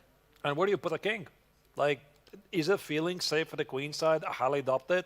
Is it feeling secure the king side? No. I think for the chess queen here, which is Alexandra Kostyniuk's username online, things look pretty bleak, to be honest. I think she misplayed the opening, and now she's just trying to figure out. Yeah, black is definitely in a trouble. I mean, too many threats are happening in the position. Bishop f5, she's trying somehow not to allow this fork on c5. But still, you can play knight g3 now. Knight g3, maybe f5. You're getting ready to push forward. Yeah, if the bishop is going to budge, of course. And knight g3 is played. Actually, I didn't really want to retreat, because one thing I've noticed, the highest level players, they really like to charge forward. But everything is very concrete. Queen h5 looks really terrific here, Queen hitting h5. the bishop. Queen h5, and in case of bishop g6, just give a check. And just push the pawns. I mean, the pawns are just rolling on black's king. How will Alexandra be able to stop it? She's trying, she's trying. She plays this rook h to d8 to artificially castle her king. But will it work? I'm not so sure. You got to give up something here. Play g6, pray that white's going to take the pawn on h7, which is still not a guarantee, and then do what? I don't know, something, get a queen side 6 Just and pray. contemplate. Just pray. Yeah, or maybe play bishop takes on c2, and it's like, okay, if I'm going to go down, I'm going to do it with the music. but the music is playing for white, I'm afraid, here. So things don't look really good here for Alexandra. She's suffering here. She has plenty of time to think about it. I think we simply move on to another game. Let's go and check what is happening on the other boards and get the overview of the tournament. What strikes my attention is what has been so much changes in the game of Aydin Süleymanli against Matthias Blübaum in the top right corner. There is already the trade of the pawn on c4, which was happened, and the king on f2 is for white, as well as a game in the middle, Limle against Dogmush. There was a pawn break on the queen side. Which is very characteristic for the Benko setups, except that white doesn't have an extra pawn on a2. Quite remarkably, the evolution bar still stays in white's favor. We might go back to that game shortly. What else we haven't seen for a while? Maybe give a quick update in the game of Aronian against Martinez. That's the top left corner where black just played e5 and tried to slow down white's initiative at the king side. Václav Fidek against Shao Tong, lower left corner. It is the Catalan still, and I think we did cover everything else. Oh yeah, Marco Materia against Carissa Yip. This is Benko. Yeah, again. another Benko. Of course, to the Benko, yes, we transposed a bit later in the opening. What would be your pick? Shall we go to Aydin Süleymanli against Matthias Blübaum, checking what is happening there? Let's do it. And after that, I think I definitely want to check some Benko, yeah, because this seems to be one of the favorite topics by the players here. Again, this is a rapid time control. You want to have an easier game, and at this level, players, they tend to choose simpler openings where you have very clear plans, maybe not always fully supported by an engine. So what do we have here? White just, no, not just, but the previous move play, king f2, said no to the castling, and also having some ideas to go for some pawn pushes at the king side.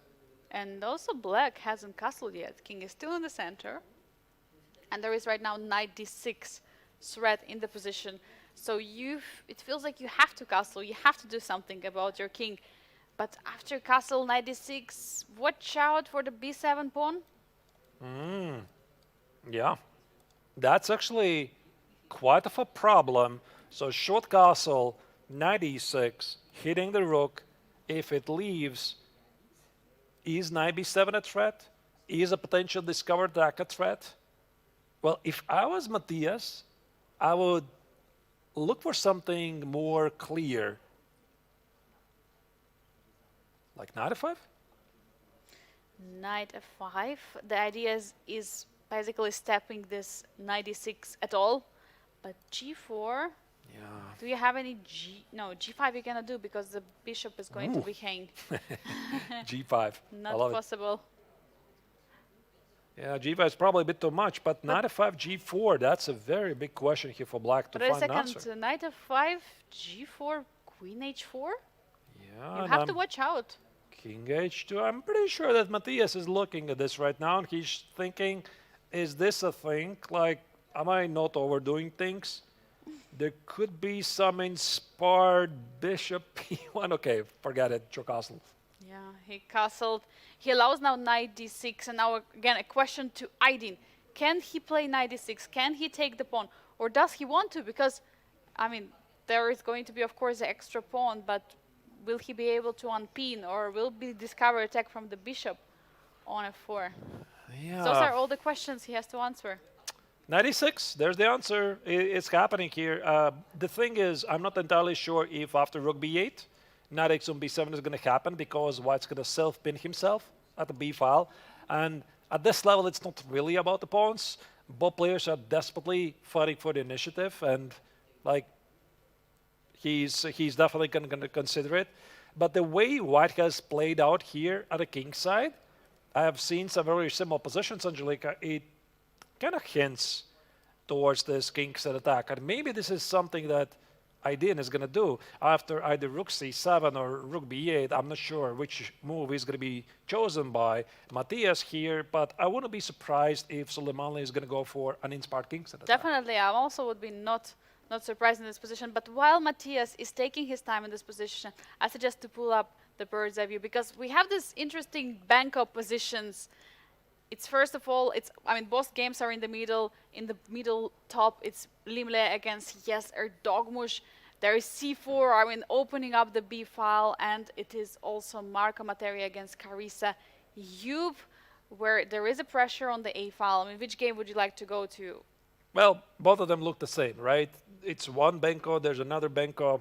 But the dynamic position, I believe, more in the Yes game against Limle. What do you think? You like Yez's Benko more rather than Marco's Benko, right? I feel like there should be some decision made very, very soon. You got it. Let's go. So we are in the game of Limle against Yez Ardomos. It's a material balance on board, except Black just sacrificed the pawn. He just played c4. Like, this is the last move by Black. He had a pawn on c5. He just played c4. And the three-time Biel chess champion, Limle, is like, okay, I'm going to take the pawn. B takes on c4 is happening here. Why did he do this? Did he do it to activate the knight on c5? But it does cost a pawn. It indeed is costing a pawn in the position, but at the same time, and of course, I mean, Benko, you're sacrificing a pawn for a dynamic attack, for opening up those files. Maybe Yez was like, okay, I'm playing a Benko. I'm not down a pawn. How can I give up the pawn? There you go. There my down a pawn. Where's my compensation? But jokes aside, maybe he didn't see anything better here if we go back to this position. White just played rook a3. White defends the pawn on b3.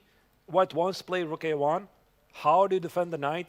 And such dynamic players as Ardomos, as Limle, literally everyone here in these closed tournaments, they do not play most like knight b7. I mean, you keep your pawn, but at what cost? I mean, this poor knight is not doing anything. The poor knight doesn't really have any squares, and I don't even see the way how it's going to be remaneuvered. So queen c7 is being played, maybe potentially also freeing the space for the knight. Knight b7, knight d8, but where is it going after it? Where is it going to go? Maybe he just wants to take the pawn back on c4. Rook c8, knight c4. Now White's idea, rook a1, I think it's no longer relevant because Black's going to play knight x on c4, rook a7, and probably nothing. Queen c8. What do you do? Do you defend the pawn, or you just forget about it? I mean, of course, you can still attack the knight on a5, but it's going to capture the pawn, as you mentioned. Tough to say. I think that if White gives up the pawn on c4, he literally has nothing here. So my logic would be you defend it, but how you defend it? Because queen e3 drops the bishop on b2 by the rook on b8. Is there knight e4? Knight e4 or knight e1 or some sort of a knight move. Correct. Some knight move, yeah. Just stepping away, and in case knight takes on e4, first trading the bishops, and after that picking up the knight from the... You have to calculate this, Angelica. Oh. Rook a1. Okay, he's attacking the knight, but now knight can simply just recapture the pawn on c4. Did he calculate it? Is he ready for it? Takes. I kind of discarded the line because I thought it's black is fine, but maybe there's a pin. Knight x on c4 and some smart move. Knight d1 and rook c3 something. Is it like this? Knight x on c4, knight e1 and rook c3? Is this what he wants? It is possible because queen is going to be pinned on c7. The knight will not be able to step away from the c4 square. But we see he's calculating. Yes, it's down to 2 minutes, 20 seconds against 11 minutes. Yeah, for look at Limle. the speed. Look at the speed of Limle because like he literally played in a incredible speed previous round against Matthias Blum. The super deep prep. Like here today, Limle woke up and he chose violence. He's like, okay, I'm here for business, right? I had this terrible day yesterday. I want to get things get done. I mean, he won the tournament 3 times. He was not here last year because of personal reasons. So now he's back. He wants to get the 4th title and essentially tie with the all-time winner, Maxim Shelagraf, who has won Biel Chess Festival 4 times. Yeah, and yesterday he ended up at the end of the leaderboard, but it was just the tiebreaker. The Chess 960 serves as the tiebreaker, so he's having the worst tie breaks. But today he came in the round 1, he lost, but then he decided to speed up. And we see the speed, and we see the position is also looking like a great one for him. And yes, is making a move. Bishop f5 targeting the queen. What is wrong with the move? We see that there is immediate evaluation bar. Gotta be e4. And judging by the evaluation bar, which of course the players do not have, it probably implies that there's something wrong with it? Am I missing something? Some sort of a tactic? E4 and the black is going to sacrifice something on B2 or C4 or both. But E4 feels to be very tempting here. And Yes is in a big trouble here. I want to go back one move, Angelica, and see what was the miss. What was he supposed to do? This was the line. Yeah, knight x on C4. I suspected that knight E1 is the move. And Engine says, yeah, this is something you got to do. Black would have played rook C8, rook C3. Black plays rook B4, and it's okay. But I don't know. How? I don't know how it's okay, because like this spin looks so dangerous here, because I'm about to play rook C1, I'm about to play knight A3, and you just do not walk into a pin yourself. You don't want to have this very nice X-ray. I mean, if everything holds on to this rook before move, it's very easily understandable why Yes didn't go for it. I mean, it was very tricky to get himself into the spin. So bishop f5, logically, I mean, attacking the queen, but what was he calculating after e4? What is his idea after whites go with the e4 move? Okay, I accidentally have it on the engine, yeah, so I'm going to pretend like it's my own idea. Knight e4, bishop e4, bishop e4.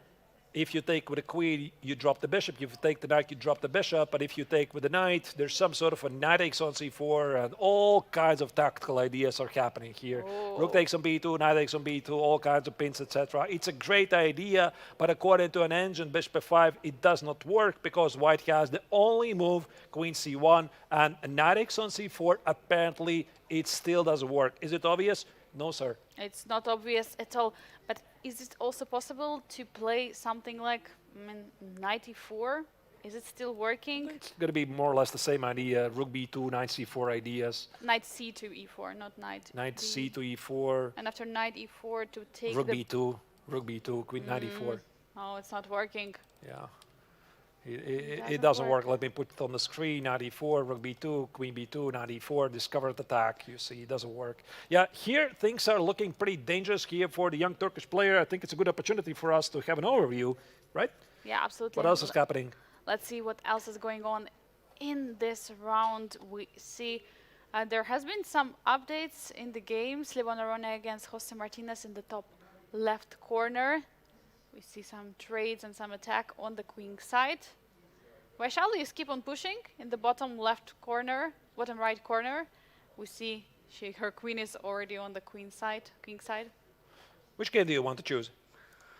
Oh, it's really tough to say. I mean, do we want to go back to Vaishali's game, or we want to explore something we haven't checked yet, like Marco Materi against Carissa Yup, another Benko? Right, there was the other Benko, of course. Since this is the day of the Benkos, let's go to the other Benko, King G1. This is the current position here. Black has just sacrificed an exchange. So Marco Materia versus Carissa Yip, that's the lower middle board. Now we're full screen here. But Marco has some problems with the king safety. He just played King G1. He wants to play King H2. But the big question is, what happens here with the pawn on B2? Because Black wants to play C4. Bishop takes on b2, c3, and I don't like white's position at all. A very interesting Benko where Black didn't sacrifice a pawn, but sacrificed an exchange in this position. We have to show this, yeah? Yeah, absolutely. I don't know what happened, but this was the like position. to see. The Benko, knight e5, knight e5, queen d5, knight b6. It's a fork, except Black fully expected this. Takes, And king this is the goes here. position. Yeah. Yeah, so very interesting. You know, Carissa probably realized that just giving up a pawn is not enough to keep initiative going, and the knight was too dangerous, so she just gives up a rook for a knight, which understandable. In this position, we have not a single open line. There is not a single line which can be taken by the rooks. There are just 5 semi-open files with H file, obviously. But yeah, there is definitely the value of the rook in this position. And if we compare with the beast on g7, definitely the bishop is just an amazing piece. And this is also one thing that engines are not taught these days. Who is the easier play? I wish they had some kind of button flashing or something. It's easier to play for white, it's easier to play for black. It just says it's about equal, but clearly it's a simpler position for black. The pawn on b2 is an easy target. Carissa plays c4, which is quite an inaccurate move. d5, bishop takes on b2. Engine said rook b8 got to be done. Yeah, it has to be done. But Arthurs, while we are talking about this bank queen, the other one, the major update has happened. Shall we take a look? Because Lim Le found the best move, queen c1, and he's absolutely pinning black on the c file, and probably he is winning some material.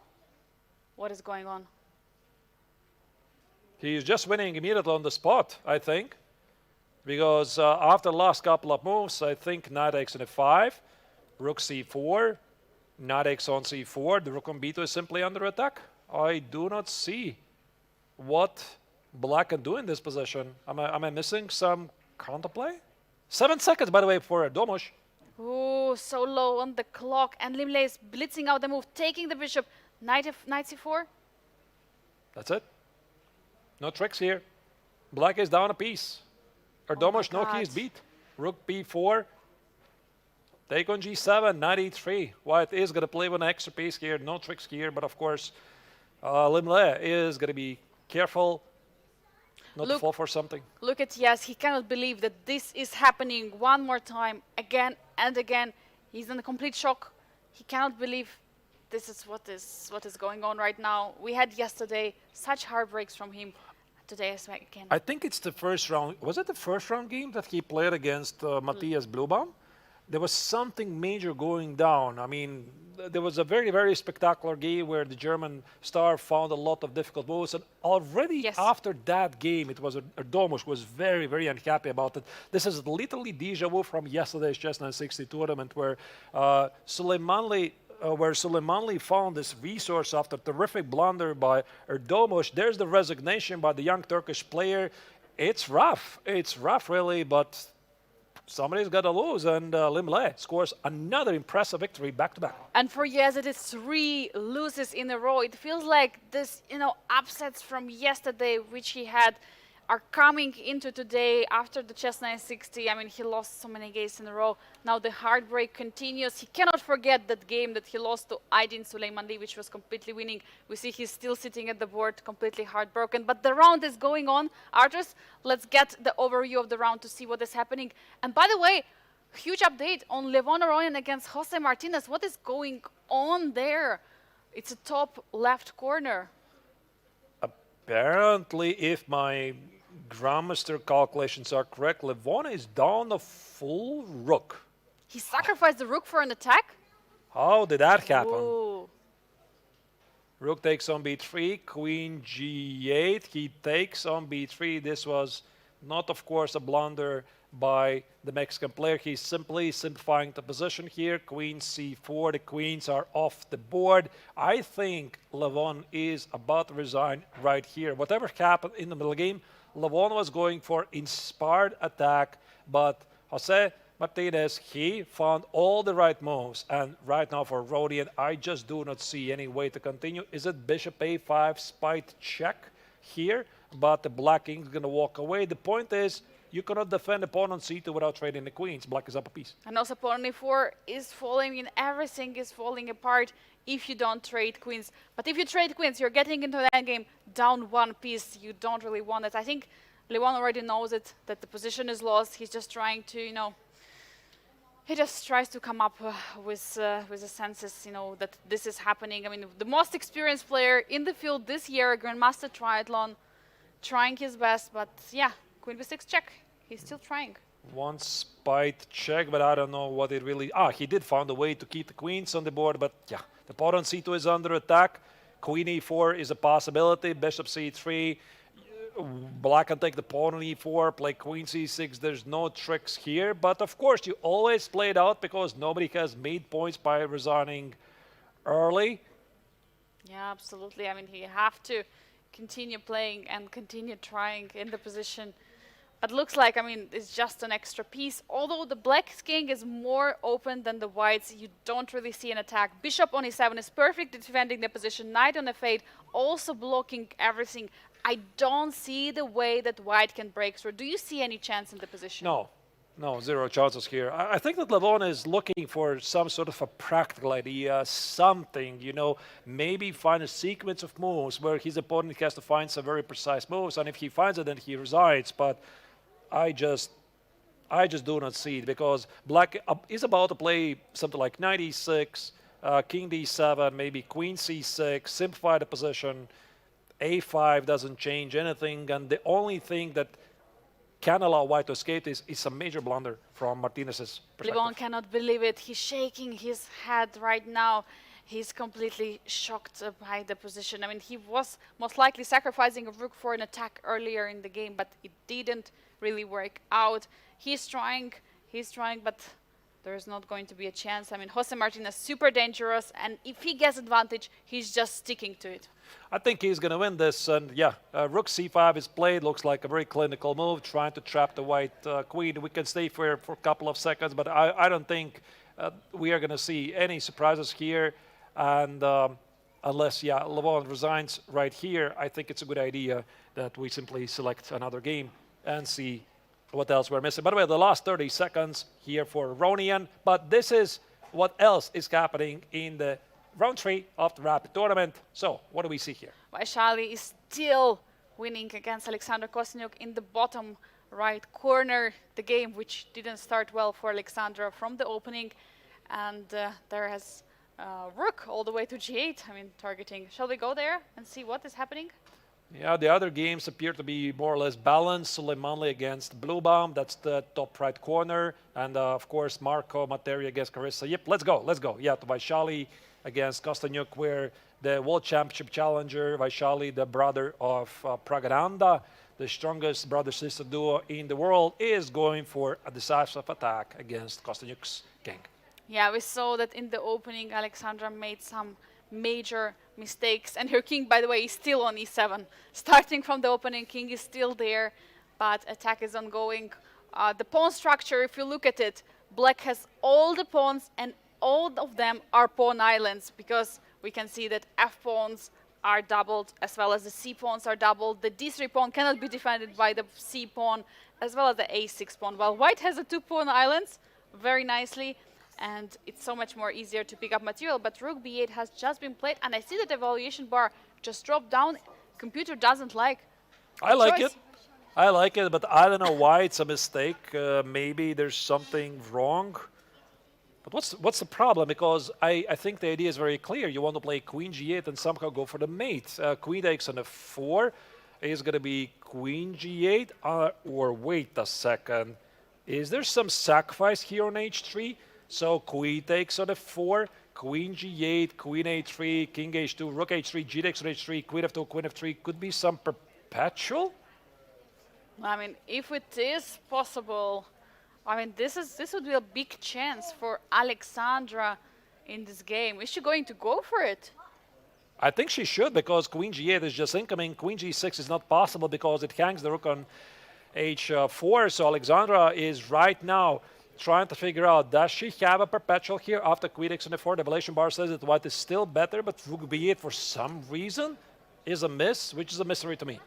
25 seconds for Alexandra Kostyuk. Will she be able to find a way to secure a draw in this position? I mean, recently we saw in the round 2, she was so much worse. She was lost against Václav, but she managed to hold to a draw in impressive fashion. Alexandra is the most experienced player, and she goes for it. She finds All right, queen we are f4. going to get our answers right here, because this is a very exciting sequence.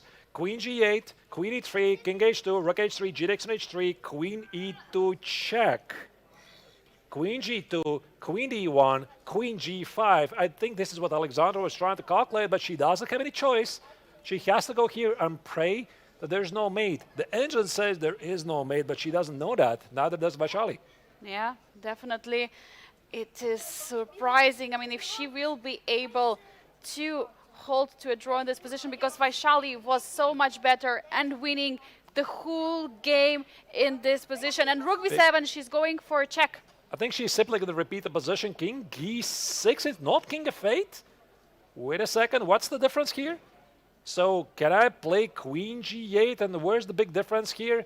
King h2, rook h3, g takes h3, queen e2, queen g2, queen d1. I don't see the difference immediately, but there is a difference apparently. Sacrifice on h3, it's got to be. What else? Did Vaishali calculate all this through with just 10 seconds on the clock, and for Alexandra just 5 seconds? I think she missed queen c6, queen f6 in the very end after queen g2. Sorry, like we have no time to show this, but this was a crazy sequence where the king on e6 was under attack, and now what happens now? Queen g2? Yeah. No. King h2, queen e2. This is the idea. Queen g2, queen d1, queen c6. Wow. I think this was the idea that Kostyuk missed from afar. Very difficult to spot. Wow, this is absolutely crazy. What is happening here on the board? Feels like a mate. I mean, Will Vaishali play it? King g3 is just nuts. You can't do this. Queen g2, there you go. No choice. You got to take on d1. Otherwise, you're just down the rook for nothing. Taking d1. No, she plays f4. What is happening? Queen f6. Wow. Queen c6 check is not possible in the position. Rook f1, another supposed mistake. No, it's still good. Stopping f3. It's going to be rook takes on f3. f3 played anyway. Rook f3, queen g2, king g2, d2. Black is about to advance his d pawn. What is going on in this position? No, but I Traders think have- it's too many extra pawns for white. Yeah, rook f1 takes, rook b6, collect a lot of pawns. And there is a checkmate threat, by the way, on rook to e7. You cannot promote the pawn. You have to take with the king on e5 right Even now. better. Even better. Yeah, that's a brilliant idea. Wow. How did she find it on seconds, literally? Yeah, There's no absolutely defense. amazing. Check. That's amazing play by Vaishali. Trade the rooks. Some checks. It's over. It's over. It's over. Vaishali is going to win this. Yeah, well, I mean, it looks like she's going to surely win, but we have some updates from the game of Levon Aronian against Jose Martinez. Do we Yeah. wait for a handshake? No, let's go to that game because I think here that Vaishali is definitely winning this by pushing forward the H pawn. Huge update. Levon Aronian is holding his ground against Jose Martinez. Let's immediately go there and see what is happening. We see that queens are being traded, but the dangerous pawns, G and A, are being pushed. Computer still lacks position of black, but Levon has made such a big progress. The A pawn just goes forward. A5, A6, A7, rook A1, and see what happens. D3, C takes on D3. White is just better suddenly. Wow, what a crazy turnaround here in this game because Levon Aronian, at some point in this game, he was down an entire rook. And look at this. 95 has been played. Computer evaluation bar is just going all the way up. What? B5.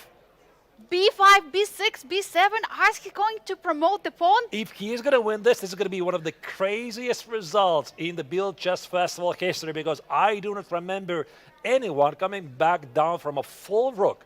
It is absolutely insane. I think Jose cannot believe it. Boss are down the seconds. Now knight f3. He wants to push the pawns, but no, b6. Levon keeps on. Watch out for the knight check. Knight e4, king a4, rook c4, king a5, king a6, king b7. What is advancing? Yeah, and rook c4 check, but no, king is coming forward. You cannot stop those pawns from marching.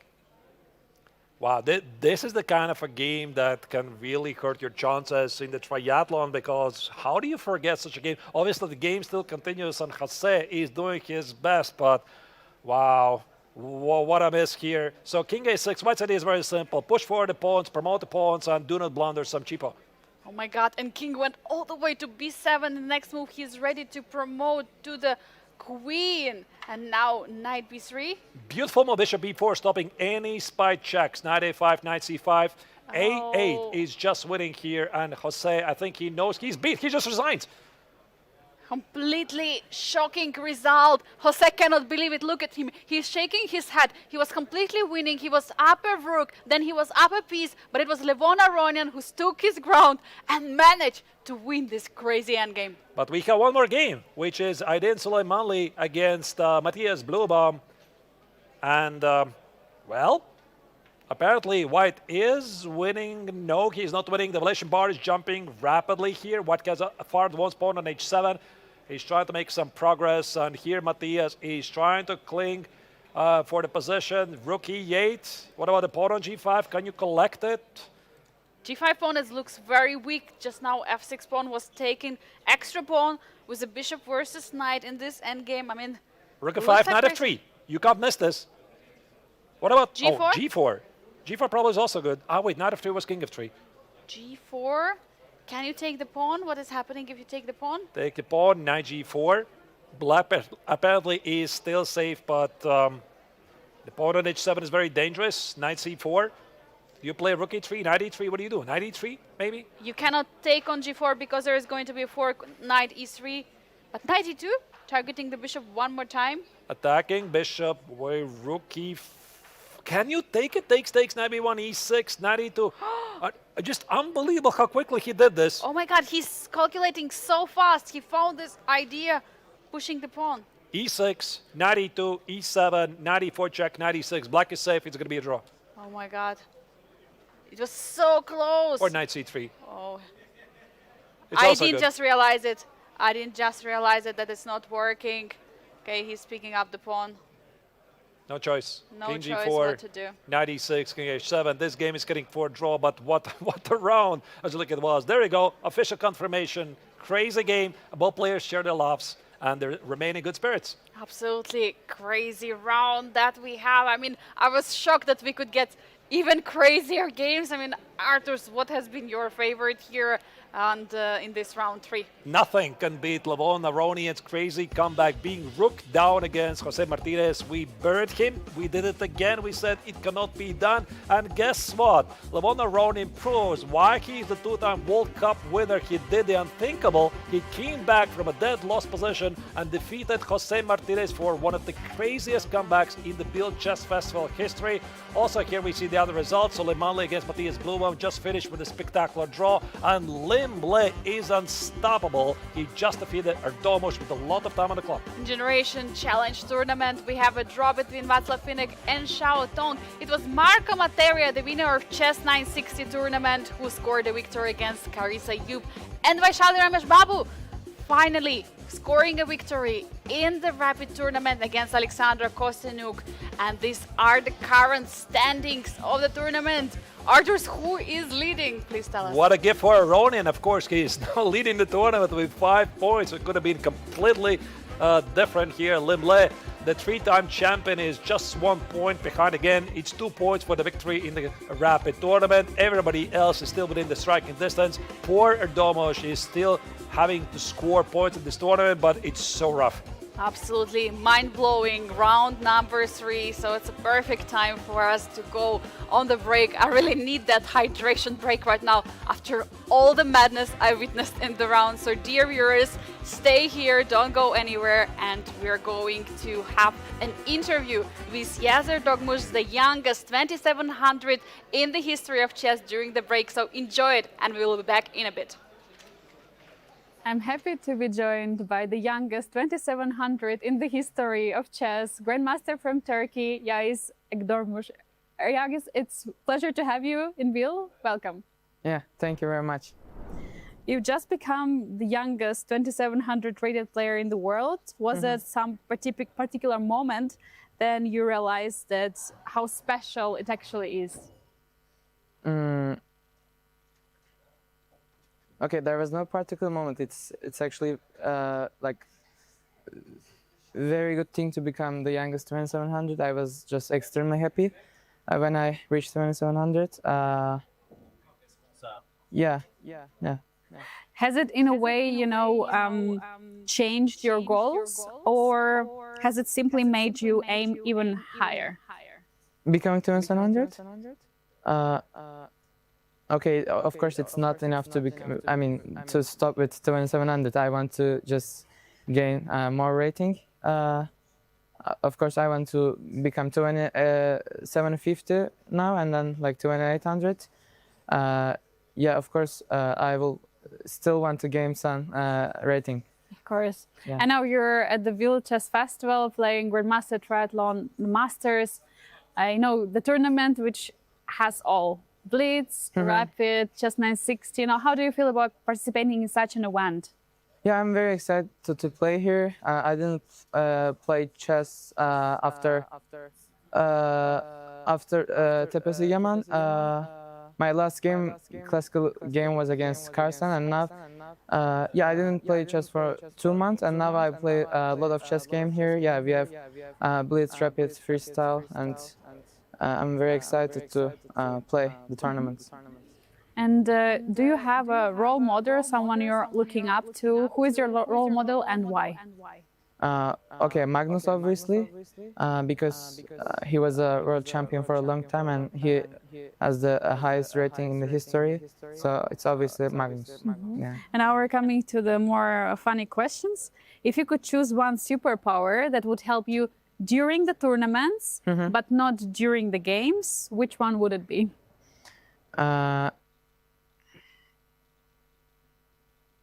Okay, it would be good if I would be very energetic during the tournament.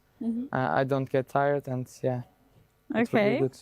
If you could borrow one chess skill from any chess players in the field in this tournament, which one would you choose? Okay, Magnus endgame skill probably. Yeah. And in this event? In this, okay.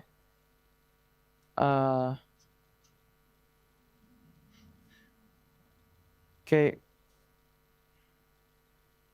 Maybe Aronyan's experience. He has like a lot of experience. He played against a lot of top players. What is something that chess fans would be surprised finding out about you? About me? I gave 15 kilos in 2 months. Yeah. Oh, amazing. And if your chess style were a movie genre, which one would it be?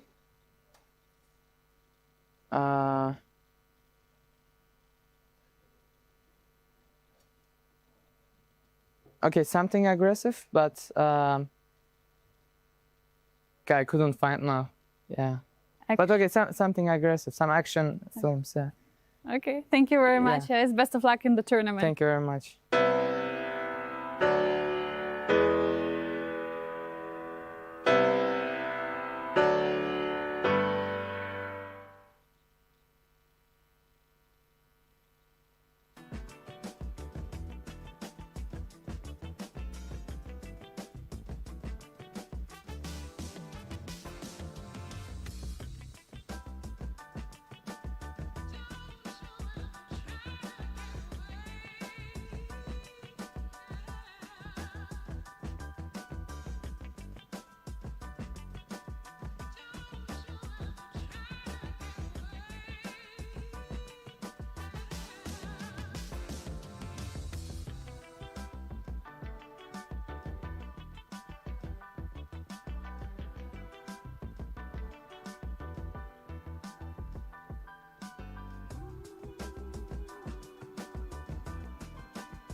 Welcome, dear viewers, to the biggest chess festival in Switzerland. 59th edition of the International Biel Chess Festival is taking place, and in the heart of it, Grandmaster Triathlon, the rapid section, is happening right now. I mean, Arthurs, we have Masters challenges. Round 4 is already unfolding. We see the first moves on the boards. And let's see what we are seeing right here. And we're going to start from the top left corner.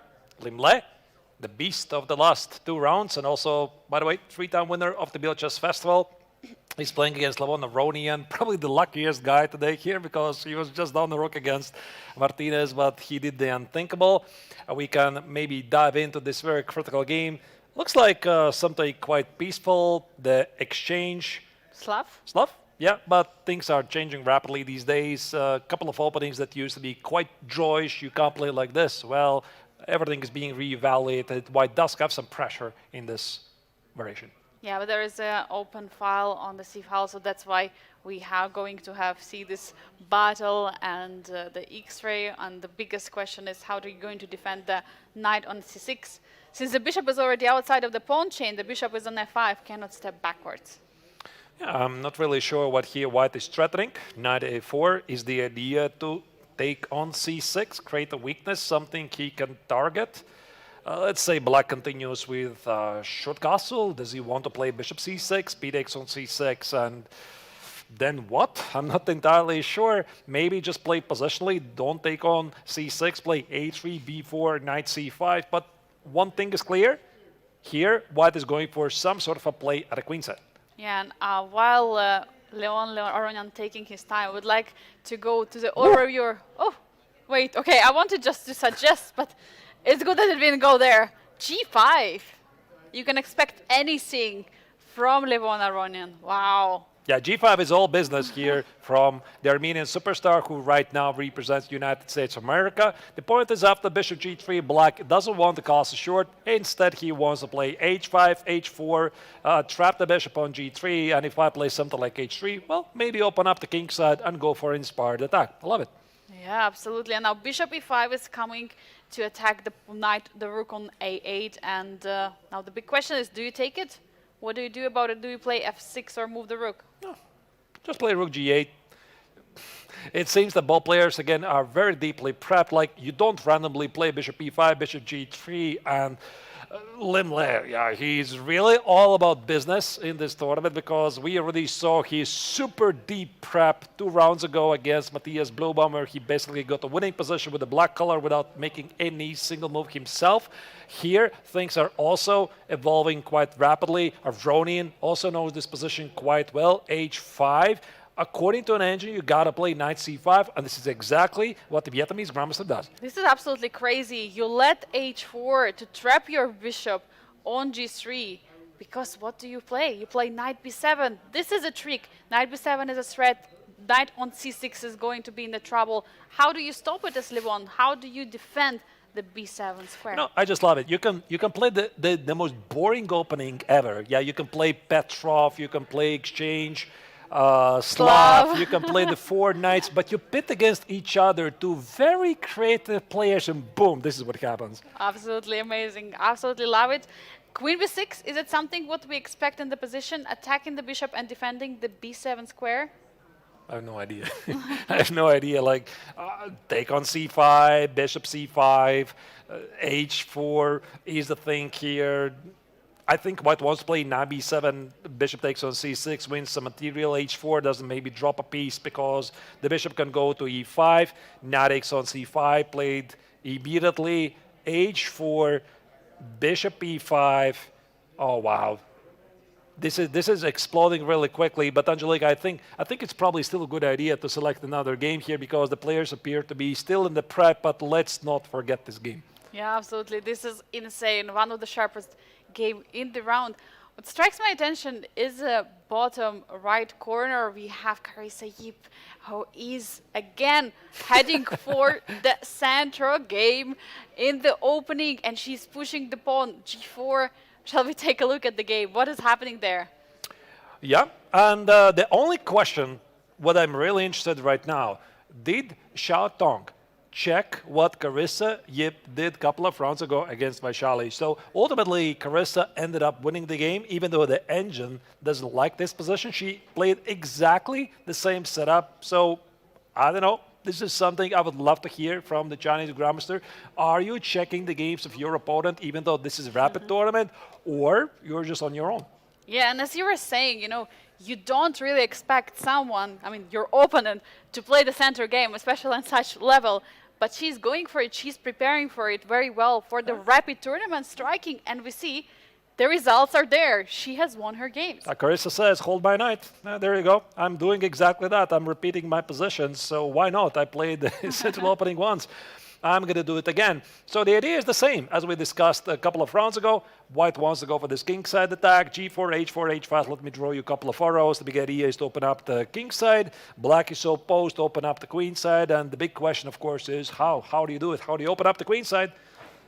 But Artus, if I see correctly, last 3 moves of black were brilliant. Is it true? Because I see they're green. Like this green-blue Very, very color. green, because the bishop is under attack. I suppose you can't really take it. So a5, the point is 8x on b4, 8x on v4. I think this is also what Vaishali played against Carissa. Rook a1 check with some big attack going on, and that's why here, of course, also Xiao, he decided not to check it. He played rook e8, double exclam moves. I think he can make like 10, 15 double exclam moves. Another exclam move right here, knight e5, and maybe finally White is thinking about grabbing the bishop here. Yeah, probably, but okay, you have to watch out because the rook on a1 is going to be very dangerous. At the same time, White is also building up some attack, and this is a finally Bishop stepping away from the b4, not allowing to take any longer. Yeah, because White might just take it, and I think here definitely Black is thinking about some b5. And it's not about the pawns, it's all about who is going to open up the either king side or queen side as fast as possible. So for Carissa, of course, she wants to do these things like g5, h4, h5, etc., but Black appears to be quite fast, which begs the question, does she have the time to somehow meet this push? Yeah, the problem is that she has to go for all these moves like h4, h5, h6, or h5, g4. She has to create some weaknesses for black because pawns are standing on f7, g7, h7. There is not a single weakness, not a single pawn push from there. While for black, it's much more easier. There are so many pieces standing on the way of the b pawn. Yeah, you're totally right. So what can I say? And this is why Carissa is thinking about her choices. The queen on c4 maybe is not really so well positioned, but where do you put the queen? I don't know, like queen c3. Maybe you just play h4 and pray it's going to work. h4, b5, queen b5, and yeah, but I don't like it. Knight e4, bishop a6 to follow. Black's position just plays itself.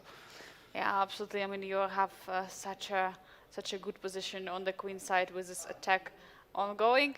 While Carissa is taking her time, I suggest to get the overview of the round to see what else is happening, and let's pull up the bird's eye view to see. Yeah, so super exciting game here by Carissa. Sorry? Let's go. Yeah. Another game? Okay. Yep. Which game do you want to check? So first of all, the game we have just witnessed Limle against Levon Aronian in the top left corner. There is still action happening. The bishop is spinning the knight, as we have seen in the last move. The pawns are g5, h4. The attack is ongoing. That looks like the craziest game in the round. All the rest is, looks like it's happening pretty slowly. Let's make a very quick overview. Yeah, there you go. Limle against Aronian obviously was the crazy battle of the exchange. Slav, was it? Yeah, the exchange Slav. Then we have the top middle board Erdomush against Aydin Suleimanli. This is I don't know what this is. It's White is threatening some sort of f4 push. And by the way, I didn't just play h5, h4. He's going for some sort of inspired kingside play. I love to see this. Then we have Matthias Blubaum against Jose Martinez. That's the leftish corner where this is some sort of Tarash position, I suppose. Looks quite dynamic from both sides. The lower left corner, Vaishali against Václav Finek. It's the Sicilian Alapin. It seems that she has accomplished really nice position. I love it. And then we have Alexander Kostanyuk against Marco Materia, lower middle board, which is some interesting pawn setup. h2 to a5. I can't recognize the opening, I gotta confess. And then, of course, Carissa against Xiao Tong, the central opening. But yeah, let's maybe select the game. I suggest maybe Vaishali against Vaslav and then see where the pace is taking us. Absolutely. Let's go there and see what is happening in the position of Vaishali. As she managed to strike the victory against Alexandra in the previous round, so very important for her to keep a pace for the final rounds of the tournament, because every point, every single point, even a draw, is important later in the overall ranking of the Grandmaster Triathlon of the Biel Chess Festival. So White just carried out an idea to play b3. If you would go a couple of moves ago, it's a very common battle here in these positions. By the way, just e5 was played by the young Czech player. Here after b3, White allows Black to play c4 to stop her d-pawn's movement forward, but after b3, d6 takes and knight a3, Black has problems to keep this pawn. And the way I understand this position from Black's perspective, if you take on b3, this is immediately success to White, because White establishes herself a very nice center, and on top of that, as you can see, after bishop g4 takes on f3, White also has the bishop pair. Looking at the time situation also, we can say that Vaishali is ready for this position. He has 12.5 minutes on the clock, while Václav is the one who was thinking with around 8 minutes right now. But yeah, e5. Now there are some questions in the position. Does he want to push the pawns in the center, targeting the queen? What's his plan in the position? Because seemingly Vaishali has a bishop pair in the position, but they are not really open, they are not really working. Okay, the bishop on c2 is the one which is working, but the bishop on c1 is standing there. And how do you develop it? It's a very good question. I mean, I think knight c4 looks reasonable with some bishop a3 ideas. Like, I would love to do this. Knight c4, b takes on c4. You don't have time for f5. I'm going to play bishop a3 and do something here. Another idea I'm thinking, a very common Sicilian elaborate idea is to play knight b5 and d4, or maybe you somehow mix it together in a nice soup. You play knight b5, bishop a3, land the knight on d6, and then you play d4. But okay, knight c4 was played. Some ratatouille soup. something. And by the way, of course, Fidek immediately expected this. He played queen c7, but here White's position is to be preferred because bishop e4, bishop d5, bishop a3. I just love these bishops for White. Okay, yeah, definitely. And queen c7 is being played in this position. Will Vaishali be able to open her bishop? And she's going for it. Bishop e4 now targeting the knight on c6. She's activating her bishops. Now it looks like after this e5 move that the bishop on g7 is the one which is in the trouble. Yeah, the problem is that, I mean, Black's position visually looks normal, but the point is this knight on c6 doesn't do anything. White is about to play d3, put the bishop on d5. You can't get rid of this bishop easily. I don't know how do you do it. Maybe somehow find a way to play knight e7. Don't forget, the pawn on b7 could be under attack. Black abandons the idea to play f5. He just played rook d8 because f5 would allow to play bishop d5, and the king is kind of a bit weak. There's some light square problems. For Vaishali, this is a dream position. I would just say something like d3, maybe keep the bishop on this diagonal, think about some h4, h5 ideas. There's so many ways to play this out, and Vaishali is doing just fantastic. She's doing fantastic, and also she's doing great on the clock, and the time, as we know, very important for our players and for every single person. So probably it's also a good moment for us to mention that the winner of the Masters tournament is going to get a beautiful watch from Orash. It is a series K2 Omnium stainless steel.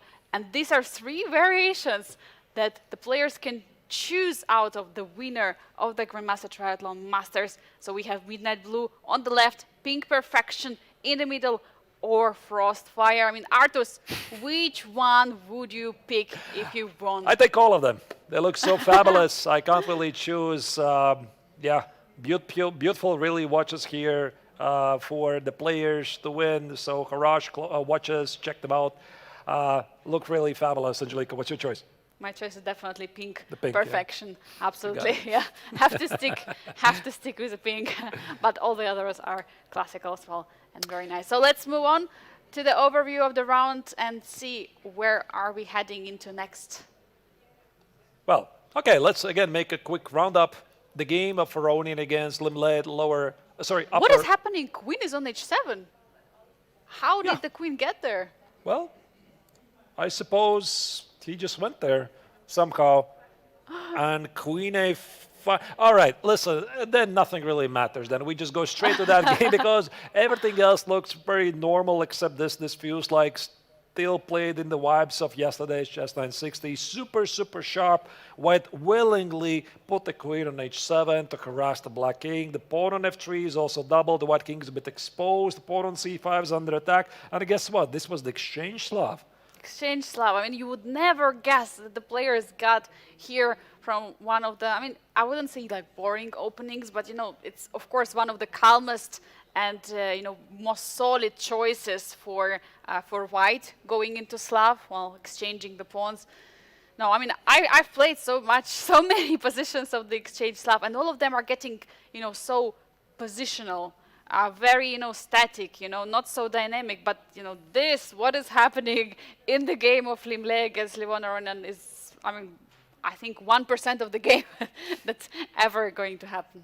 I think here what Ronin is trying to accomplish, he wants to get rid of this annoying bishop on a4 because it is pinning the knight on c6, which in return attacks the bishop on e5. And unless here the Vietnamese grandmaster is going to find a way to keep the pin, I think he has to take it. Bishop takes on c6, and most likely black's going to play rook takes on c6, try to attack the pawn on c5. The black king on e8 is feeling pretty safe, and this is also the reason why the Vietnamese grandmaster is not entirely sure if this is enough, and he's looking for something else. But is there something else? The other move I can think of is b3, but it just feels odd. Yeah, b3 and your bishop is just stuck there on a4. There are no real square. Then taking the knight on c6 from a4. But okay, later on maybe you can still push for b4. Maybe it is an opportunity to go b3 and then, you know, just wait a little bit. Or maybe you go for this sequence. You play bishop c2, knight e5, queen h8, king, I don't know what, king d7 to bishop f8. Let's say king d7, queen e5. Black moves the rook. You give it the pawn on c5, and you say that I have a big compensation because your king is exposed, and I have an obstacle of bishop. I don't know. It feels very far-fetched, but it's a very big decision. Big decision to make, and that's why here the three-time champion of the festival is thinking. Yeah, he's taking time in the position. I mean, definitely, it is absolutely, you know, unclear what is going on. Probably a good moment for us to pull up the bird's eye view and see what else is happening, because it is Carissa who's pushing her pawns on the king side in the bottom right corner. She has all her pawns, g4, f4, e4, pushing forward against Tang Shou. And what is he doing? He's trying to open up the queen side. We're definitely going to check that game. Let me very quickly also give an assessment of the other games. Domush against Aydin Suleimanli. That's the top middle board. White did push f4. The position remains level, but black definitely has some dynamics. The top right corner, Matthias Blum against Jose Martinez. It's quite symmetrical, and white appears to have some pressure, but it's obstacle of bishops on the board. The likely result might be something peaceful. Vaishali against Finnick, we checked it. That's the lower left part. Nothing has dramatically changed. By the way, h4 was played. Kind of makes sense in these positions. And also Kostanyuk against Marco Materia, where white has a beautiful knight on d4. But for the moment, it's a balanced position on the board. Yeah. Where do we go, Carissa or Vaishali? That's a question. Maybe Carissa? Do we do that? Okay, let's take a look there. Central opening and everything. Yeah. All right. Carissa is sticking to her preparation for the rapid with the center game. Yeah, the last moves, by the way, what we did not see, I think we left it around here, was queen e2, b5, of course. Black played b5 to open up the position, queen g2. If you play b4, I'm going to play a4. This part is quite clear. That's why black played knight e5, f4, knight c4. Engine doesn't like it. Looks pretty human, though. Knight e2. And black is still trying to open up the queen side. But white already is very close to do something really bad to black at the king side. Something really crazy. I mean, sacrifices are coming. And it looked earlier that black is faster in the attack on the queen side. Well, now we can see that all the pieces are ready for attack on the king side for Carissa. For black, there is still some work to be done to even target any piece or any pawn. Yeah, it does make sense to use the b file, I think. Some rook b8, but how do you do it? Okay, c6, you push back the most active piece for your opponent, then you play rook b8, queen b6, attack the pawn on b2, and see what happens. Does Carissa play knight e3 or knight c3? Maybe she wants to target the pawn on c4. Knight e3 also allows her to anchor the knight on f5, be very close to the black king. Yeah, e3 square looks more active and she's going for it, but evaluation bar doesn't like it. The evaluation bar goes all the way down. What is wrong with the move? d5. d5. Does it even work? Well, the point is after d5, he takes on d5, bishop takes on a3, kind of hangs the knight. But what about d takes on c6? The knight is under attack, c7. Some crazy position. Absolutely insane. Or maybe it's queen e7, some attack here. No, knight e3 looks very human to me. I mean, it attacks the pawn on c4, and even if Xiaotong, he sees d5, you still got to calculate these things. Yeah, absolutely. You have to see every single move that's working out in the variation. But you know, e3 aiming for the f4. That's f5. Sorry. Knight f6 is also a move. But I think first question is d5. That's what she has to answer because it's very forcing and very direct. d5. Do we have e5 in the position? But then d4. You have to be ready for it. d4, d3. The pawn is hanging. Yeah. That doesn't really work. But I mean, to be honest, this line scares me even more. Like he takes on d5, bishop e3, take on c6. Bishop d2, rook d2. Bishop d2, rook d2. Your knight suddenly is pinned. Yeah, and it doesn't look so clear. The more I'm looking at this, I think knight f6 is quite human because it brings the knight in the game. It attacks the pawn on e4. Okay. Knight b6. So what was the miss? Let me check with an engine. Yeah, there was definitely something for black in this position. Probably pretty tough to pick up. Yeah, d5 is the second choice, but the engine is pretty good. But the second move, I mean, the first move by an engine is queen b6, knight c4, and queen b5. Oh. Yeah. It's not so easy to see this, especially when you have so many other interesting opportunities. Knight b6 is a miss, and now Carissa plays knight f5, and she simply wants to play bishop f3 and get to say hello to the black king. From human perspective and from human eye, I mean, I would say I really love position of white. We see computer still prefers black in this position, but it looks like white is so fast. I mean, optically, what would you say, Artus? What's your impression? Yeah, it looks scary. This knight on f5. I mean, of course, black can trade it. Bishop takes on f5. And if he's going to play g6, I'm not even sure if Carissa is going to move the knight at all, because she might just keep it there to open up the g file. I don't like what Tong did with the last move, knight b6, because I thought that he had to open up the queen side with rook b8 and queen b6, but he has a different idea here, and he just played e5. I guess he saw this position, he was happy with this, but apparently he's still doing better. Yeah, computer still likes and prefers him, but probably it's also a good moment for us to check what happens in another game, especially in Vaishali. Let's pull up the bird's eye view and see what is there, because Vaishali is attacking against Václav Finek. And give you an update, Matthias Blubam against Jose Martinez has finished in a draw, and I think this is also a welcome result for Jose because he had this crazy loss against Levon Aronian. I think he's definitely going to welcome a draw. It was a pretty solid game. Both players walked away with a point each because in the rapid tournament, a victory gives you 2 points. And the biggest advantage apparently here is Vaishali's position against Václav Finek. Everybody else is still within the balance, so I suppose Vaishali's game is where we're heading, right? Vaishali it is. Let's go, let's head there and see what is happening. I mean, we have seen Vaishali struggled yesterday in the chess 960. She started also with the 2 losses, but just the round before she won her game. First win in the rapid against Alexandra Kosteniuk, and now she's on the way for her second victory with almost 7 minutes against 2 minutes on the clock.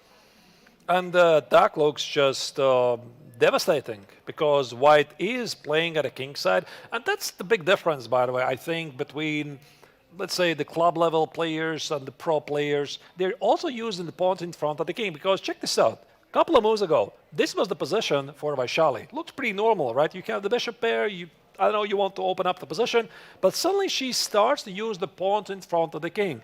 I suppose, I mean, normally you're not supposed to do that, but the white king is feeling very safe here because nobody can really exploit it. She's actually using the pawns in front of her own king to go after the opponent's king, and after king g2, rook h1, find a way to checkmate. Yeah, the bishops are definitely the beast in the position on g5 and d5, just completely securing the position. The king cannot get out to g8 because bishop on d5 is handling that square. Bishop on g5 is also taking care of the important square. So that's why definitely Wetzlar wants to trade the bishops in this position, playing bishop h6. But now the question is, do you really want to trade the bishops on g5, opening up the h file, or what do you do in this position? I want to deliver a checkmate. By the way, bishop takes on g5 is not even a threat because after king g7 it's going to be queen h6, pretty important tactical motive here. You see the king cannot escape from the checkmate, so I think here Vaishali has still some time to do things. Like, she's definitely looking for a way to wrap up the game because it just feels when you are at this level, you feel there's something here, where is it? Is it h5, sacrifice a piece? Is it bishop e6, h5, sacrifice a piece, and go for the checkmate? Or you still bring the more pieces in the game? And personally, I like king g2 the most. Yeah, g2 looks like a logical move, bringing up more pieces and improving the position. That's what they said, that if you don't know what to do, you know, just improve your pieces, improve your position, and there is no direct threat. But no, she goes for bishop e6, attacking the rook, pinning them. Does she want to get the material and just simply be up in exchange? I mean, that also looks very practical and logical. But there's got to be something very concrete, which is what I'm not seeing. I mean, takes, queen f5, king g7. I do not see. Of course, you can take the exchange, yeah? Okay, I was too focused. On delivering the checkmate. There's always the exchange, of course. Yeah, there's such a minor thing. Yeah, such a minor thing, but such a big one in the end games especially. So yeah, Vaishali can just pick up and exchange. Just take the exchange. Looks really great. She has 5 minutes versus Black Swan. While Vaishali is making up her decision, will she take the exchange or not, it is Tong Xiao who is improving against Carissa Yip. So let's pull up the bird's eye view to see what's actually happening there. But there are also some major development. Liam Le against Levon Aronian. What is happening there in the top left corner? The position changed drastically. Yeah, apparently Aronian is outplaying his opponent because even though we have a material balance on the board, the black pieces appear to be more active. Vaishali still has a winning position against Václav Finnick. That's the lower left corner. Kostanyuk against Marco Materia, lower middle board, is still within the balance. Carissa Yip, oh wow, she's going for g6, this king set attack, which looks really promising, but the engine says no sir, because something bad is happening there. Yeah, because she gave up the b2 pawn. That was a problem, and Xiao is attacking her. A very, very, very tough position for Carissa right now. She's up in exchange for a couple of pawns, going for a desperate attack. Of course, we want to check the game of Aronian against Lim Le. I think that's going to be the next game we're going to go to. But here it seems that White is in trouble. The king is so weak. The bishop, the knight, and the queen, plus a couple of pawns, they got to find a way to cooperate together to hunt down the White monarch. Yeah, I mean, it's extremely tough because there are too many pieces around the White's king. And for Black, I mean, Black shouldn't be worried. Black can even play something like h6, just, you know, closing completely the position and continuing the attack. Yeah. Also, I want to mention g takes on h7 is not a threat. You could always play king h8. You don't have to take the pawn because then you would allow your opponent to give some perpetual checks. In the meantime, bishop b4, queen takes on c2 was played by the Chinese grandmaster. Queen e4, rook f8. Oh, bishop c5 are major threats. I do not see Carissa surviving this. Yeah, there are so many huge threats in the position. It's very tough for Carissa in this moment. I don't know how she will be able to find the defense here. I just hope one thing, that she keeps playing the central opening. because it Yeah. keeps delivering these very, very sharp, exciting openings. She defeated Vaishali a couple of rounds ago. It was a spectacular game. Well, this game apparently didn't quite work, but it's fun to follow because how often do you get to see such openings? I mean, exactly. That's a big question.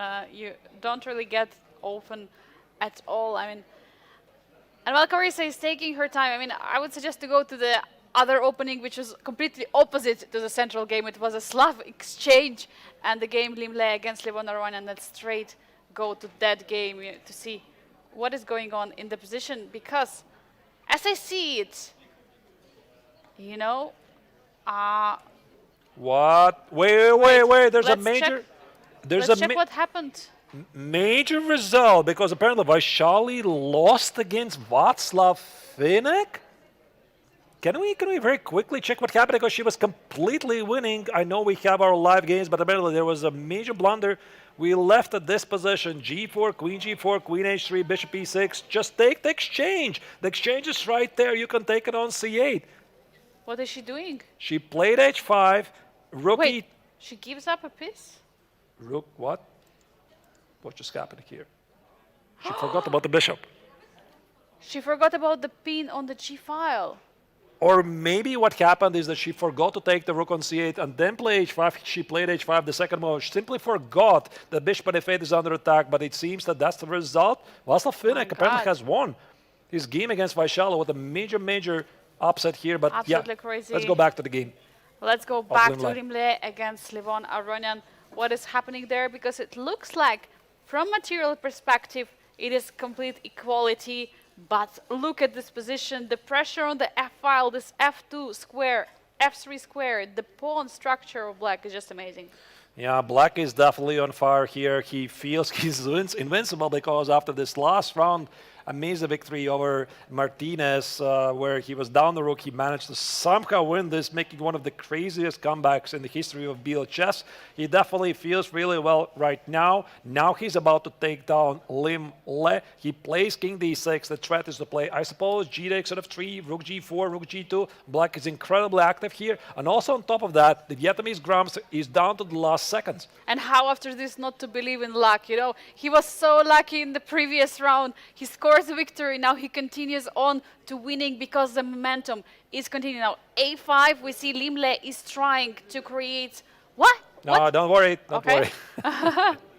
What has Rook just happened? A5 is a mouse sleep by the digital operator. Rook A5, Rook D1 check, King E7. I find it really interesting that both players are ignoring the pawn on F3, meaning White doesn't take the pawn on G4 because the pawn on F2 becomes vulnerable, and Black doesn't take the pawn on F3, well, because White can simply recapture it, but he definitely will do it at some point. Yeah, he will definitely do because F2 is always pinned. You cannot do anything about it. And this is actually the kind of a situation when you have the opposite colored bishops, but because of them, the attack is so much stronger. And even in the end game, which is absolutely insane, you cannot defend the F2 pawn with your B7 bishop. You will not be able to do it ever in your life. And just to give you an update of what's happening in other boards, Yezer Dormoshe is still in trouble again, this time against Aydin Soleimanli. He's suffering big time here in this rapid tournament. Alexandra Kostanyuk is doing fantastic against Marco Materia. According to Valation Bar, she is winning, but let's follow this critical game of round 4. No, to wrap it. Arthurs, I really would like to What? go to the yes against Aydin because here Levon has 2 minutes on the clock. And All right. there are some major development. I mean, Yes is no longer struggling, apparently. Something is happening, and Aydin is blundering, Yes is blundering. What is happening? It looks like, there was a repetition? No, some blunders happening. It looks like a repetition to me, even though the engine says that there's something wrong with it. And Aydin stops the clock. He wants to claim a threefold repetition. Where's the arbiter? I think the arbiter is going to come here and verify the claim of the young Azerbaijani Grandmaster. And Even though he's winning, according to an engine. yeah, it says he's winning, but I guess he cannot really see what is going to happen. For Yes, it would be so great to stop the heartbreak. Okay, the arbiter is coming, and he says, I would like to play this move, and it's going to be a threefold repetition, and the arbiter has to... The arbiter is going to check it, but I want to pull up the analysis board and explain what's going on, because apparently after Queen G3, this is a pretty big mistake. Let's try to figure out why. Black cannot defend the bishop. He can play queen e6, give up the bishop, play queen h3, and apparently this attack is killing. So queen e6, queen e3, queen h3, king goes here, and what do? Takes, queen h5, the rook is dropping, g4, queen h3. It's a very difficult sequence, but both players are really, really low on time. Yeah, and this is actually the perfect moment for them also to think about the position in case it's not a threefold repetition, but apparently it's going to be a threefold repetition, right? Yeah, but Looks like so. That's a very unfortunate moment. Yeah, you don't often get to see this. Yeah, you're technically winning, but you're the one who is claiming the draw. Exactly, and it is Yes who is trying to see, who is trying to still keep on playing. Meanwhile, do we have some result in the generation challenge? What happened in the game of Alexandra? We have an update that Alexandra Kostanyuk, she lost her game even though, according to an engine, she was winning. And while the players here on the screen, they're waiting for the confirmation, I'm just going to very, very quickly. No, there comes the arbiter. Let's see what's the decision. What does he decide? He decides to show them. I think he wants to show them They're gonna make a dispute, right? They're gonna check it themselves. So the arbiter says, come here. While they're checking, maybe it's a good moment for us to return to Limle against Levon Aronian. It's the only other game which is still ongoing. All right, let's do this. And here we have the position where Aronian is up 2 pawns in obstacle the bishop position. The pawn in h2 is very weak. The rook on b2 is a monster. Unless here the Vietnamese grandmaster is going to find a way to trade rooks, I don't see him saving this position. King e5, the pawn in h2 is gone. I think Aronian has got this. Yeah, he's having this. I mean, in case of trade of the rooks, what would he say? Is it going to be possible to draw this position? Like if the rooks mysterically disappear, but okay, he takes another pawn. Doesn't matter. Yeah, like bishop e6, you could always play king e6. Even this position is winning.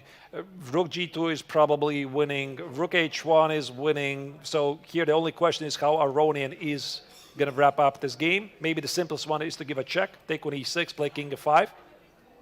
Yeah, definitely. He is going for it. He is giving a check. And that's what he does. And this is what we have. We have the pawns coming. They're And G3. unstoppable. We have resignation in the position. And meanwhile, what's happened between Yes and Aydin? It's a draw, looking like the king. I think it's a draw. If we just get the confirmation, And it is a draw. they're trying to analyze a bit. Look, they're trying to play on the position. It is a draw. In the meantime, I'm going to very quickly check what happened in Kostanyuk's game. Just very quickly, I wanted to see.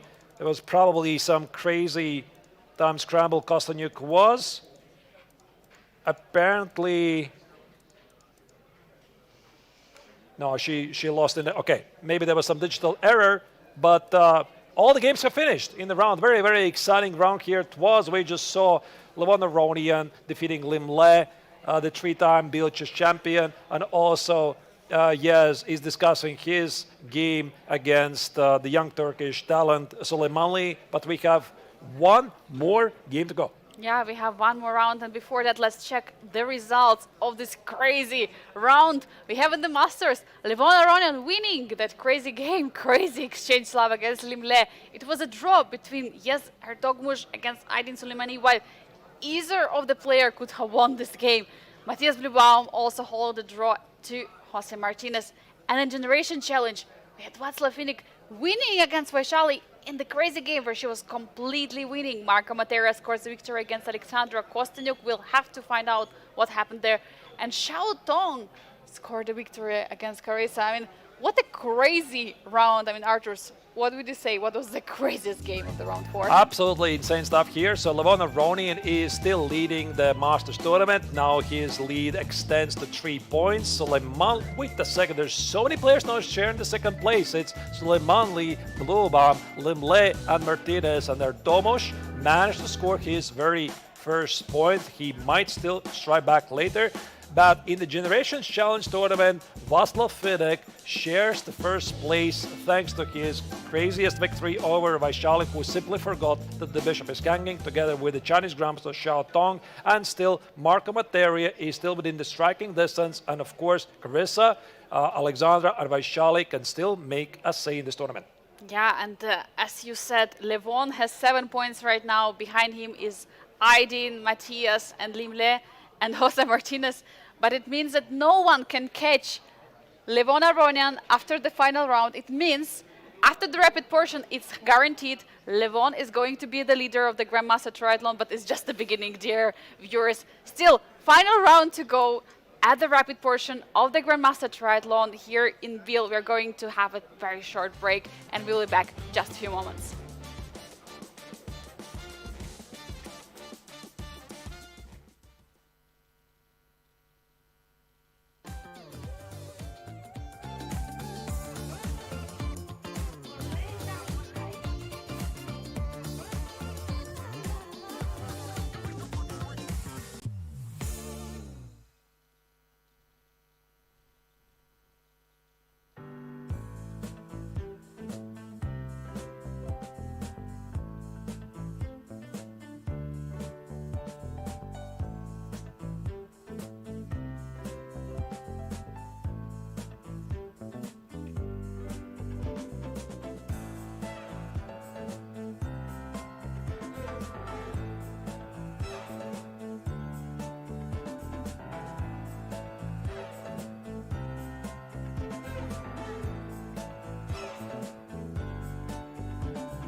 My son was playing chess. I'm not a chess player, I only played a little at school. And when my son was 9 years, he beat me, and so we stopped to play together. But then Mr. Suri, he made the festival.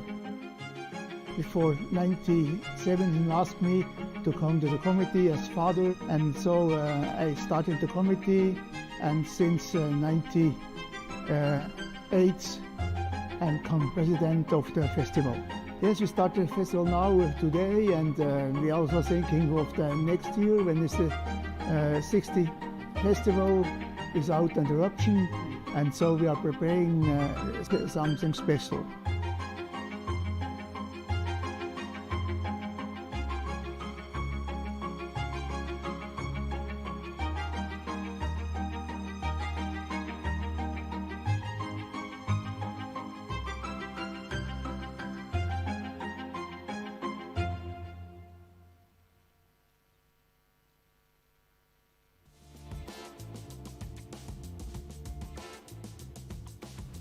Dear viewers, I hope you enjoyed our impressions video from the round one. That's how it was yesterday. We are going to have every day this impressions video, so big thanks to our media team. But meanwhile, we're having the final round, final push of the round portion of the Rapid tournament. I mean, Arturs, what are we expecting for the final round 5?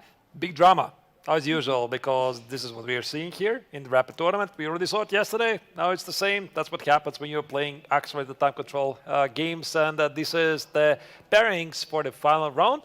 Levon Aronian, the leader of the tournament, he is going to take on the recent 50 candidates tournament player, Matthias Blubaum. Jose Martinez, known as Jospem in online chess. He's going to take on the youngest participant of the event and also the recent recordist making the 27th Kangdilo Club, Erdomush Suleimani, against the three-time winner Lim Le. And then, of course, in the Generations Challenge, we have some younger players versus ladies. Václav Finik is going to take on the very creative Carissa Yip. She's playing fantastic openings so far. I love it. Xia Tong, the very promising grandmaster from China, he's going to take on the chess queen, Alexandra Kosteniuk herself. And Marco Materia, the winner of the Chess 960 tournament, he's going to take on the current challenger for the World Championship title, Vaishali. You know, Arturs, we've had so many crazy rounds, and with each round, it becomes even more crazier. The save of Levon Aronian. Also, in the previous round, we had some crazy result. This draw of Erdoğmuş versus Süleyman Lee. But which pairing in this round stands out for you? Which you would like to start following? Yeah, probably. I mean, it's very difficult not to choose the tournament leaders like Ronian versus Bluebaum, or in the Generations Challenge, maybe Finek versus Carissa Yip. But I also want to give some love for some players we haven't really followed, try to cover as many games as we can, and then literally see where the action is going to take us. Yeah, absolutely agree. I think, yes, Erdoğmuş versus Jose Martinez. We haven't followed so many of the games of Jose, so that would be great to start with. And we see the players already are getting ready for the game. I think they're all fully prepared.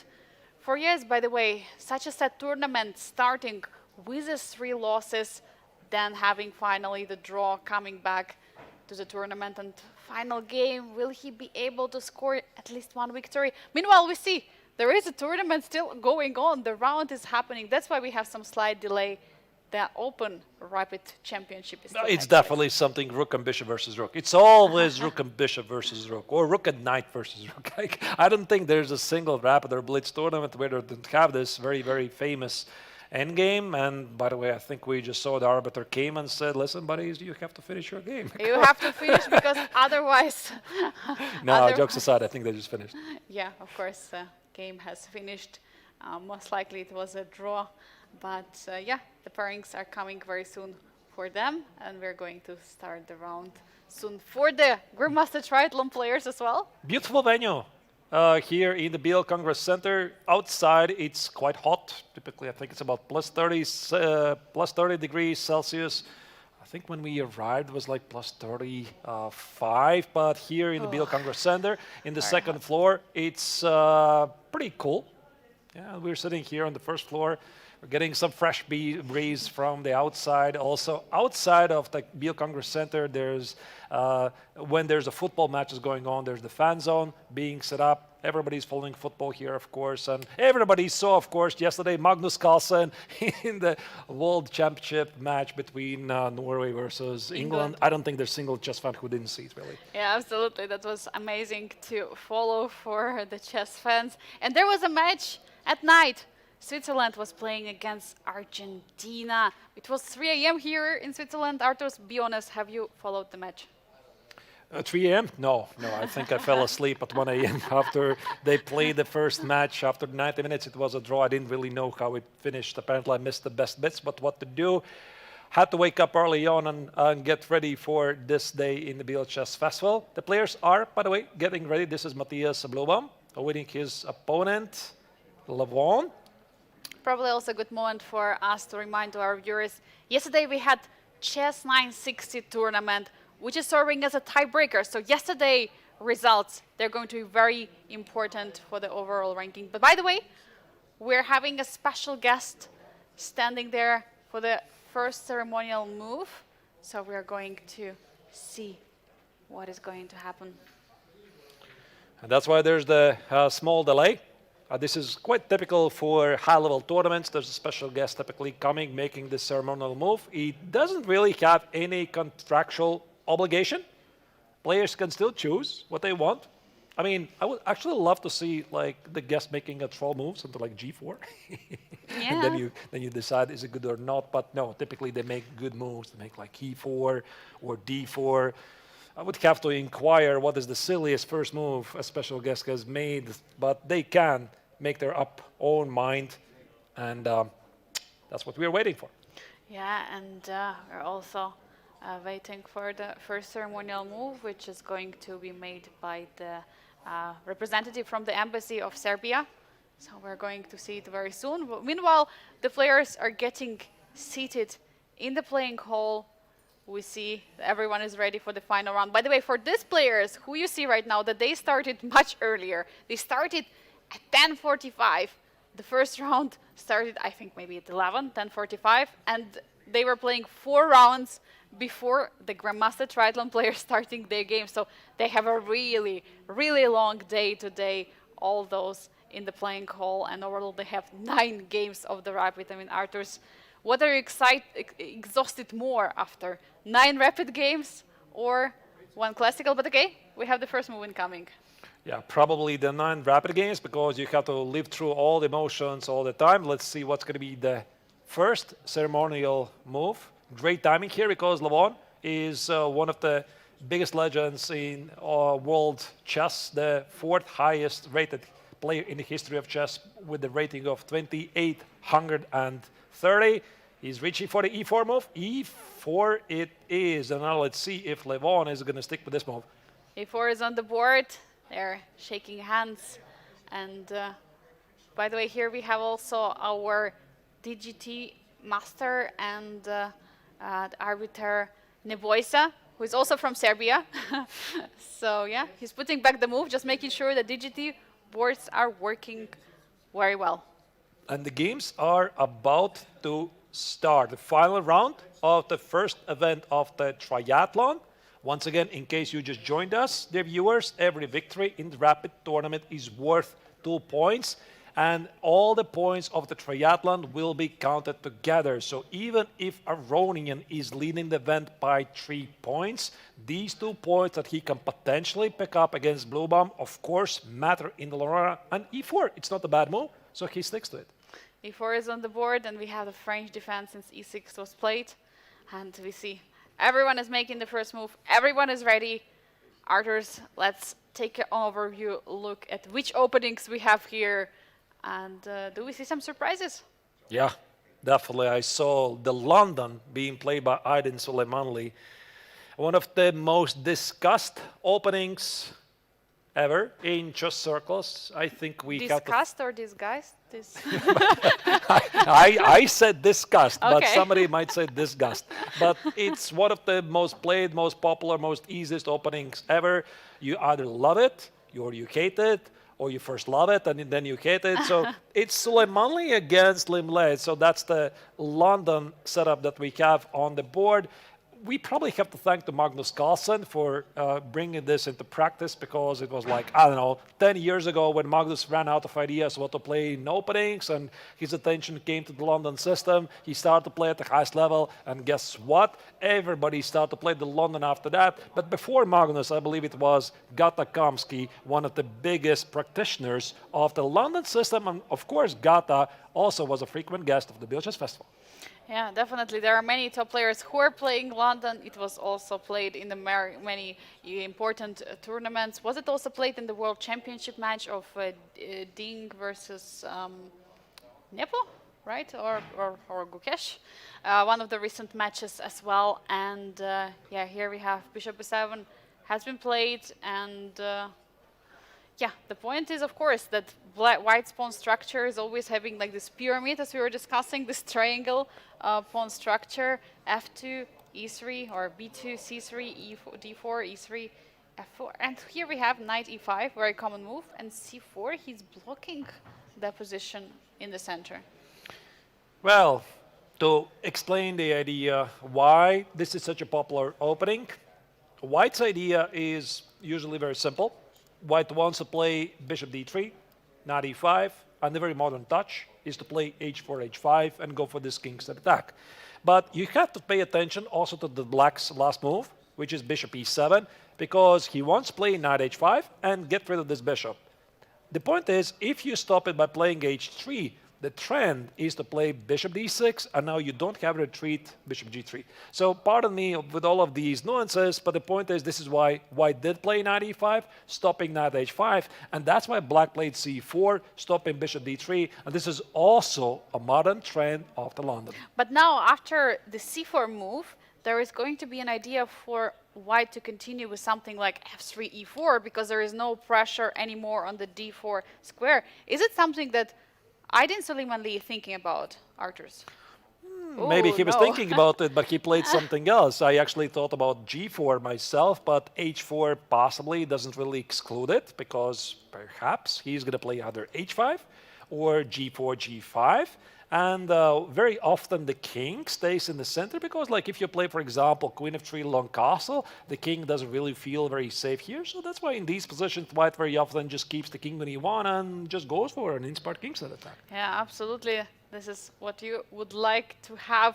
And h4 is definitely not a stranger move to our positions. We have seen a lot of the h4s in the rapid tournament, so another inspiring game.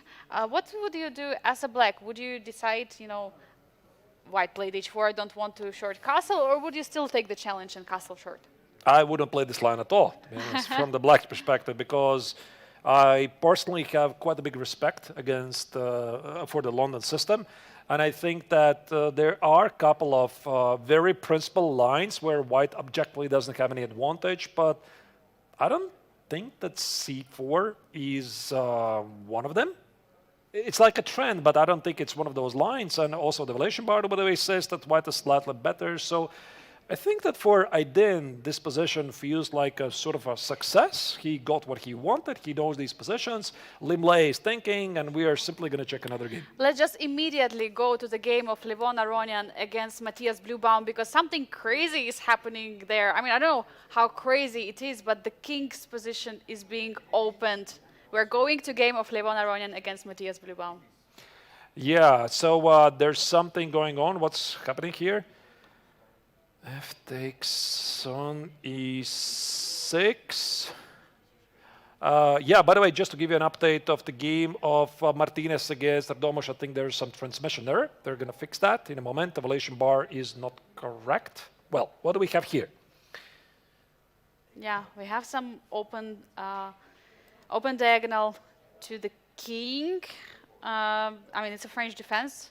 That's what we saw in the first move, right? The e4, e6, that's the first move we saw. what has been played? You have to roll back a bit, try to understand. I mean, Matthias is a big expert of the French defense. Bishop d3, a rare move. I suppose this is what surprised Matthias. And Levon just gives up the pawn on d4, says you can take it. And finally, Matthias did take it, but White managed to open up the king side. I know this line. This is a very interesting line. Like, not in this move order, but when I was in the Naroditsky Memorial, I did some prep with Danya, I used to play before, and one of his favorite setups against the French was e5, d5, knight f3, c takes on d4, and bishop d3, and go for the same idea. Give up the pawn on d4, play short castle, play knight e2, etc. And that's why Levon's idea of playing e5, f4, knight f3, and playing bishop d3, it kind of feels similar to this setup. You give up the pawn on d4, but you're going to play something like knight e2, block the pawn, go for f5. And whatever Matthias was supposed to do, it was not this, because White very quickly is starting a kingside attack. Yeah, now the question is, where do you put the knight from the c3? I mean, since Levon is taking his time, it's not so automatically that it's e2, because the problem is that the pawn on e5 is also hanging. I mean, how do you defend the pawn and also step away with the knight? He must have some kind of a plan. But which plan is it? Does it involve some kind of queen h5 potentially, you know? Oh, and he's going for it. Yeah, I was about to suggest knight e4 and try to figure out does it work. Levon immediately came up with the move. Wow. Queen b6 spinning the knight on d4. I think we have to show what's the problem. Why are you going to take on d4? Knight e4, queen h5, g6, bishop g6, queen g6, here, and whatever checkmate you prefer. With f7 and rook f7, you can't do this. You simply can't do this. And that's why queen b6 was played, pinning the knight on d4.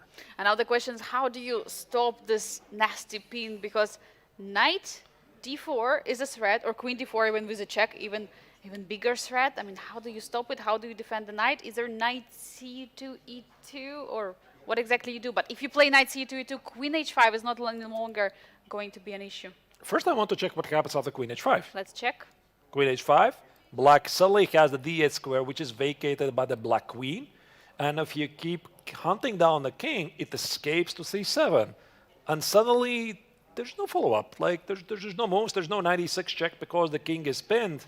So that's why Levon is not responding immediately. Maybe knight e2 is a move. Maybe bishop e3 is a move. Maybe you give a check first. I think you can do this. Check. Here, bishop e3, knight takes on d4, and if you completely run out of ideas, you could always play queen h4 and collect back the knight. Yeah, definitely. I mean, you have many ideas in this position. I mean, even if you don't want to go all in with the attack, now there is double attack. But bishop e3 is being played.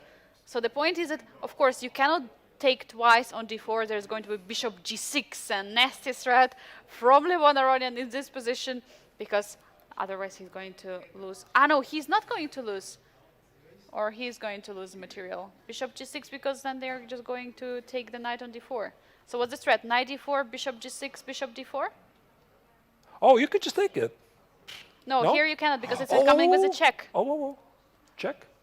Yeah, you can't do it. Sorry. Because it's coming with a check. check. You can't do it. You can't do it. So you have to do it first. So knight d4, bishop g6. Which is, by the way, on the board. But bishop g6, you're still down a piece, right? Bishop g6 takes, bishop d4, you're down a piece.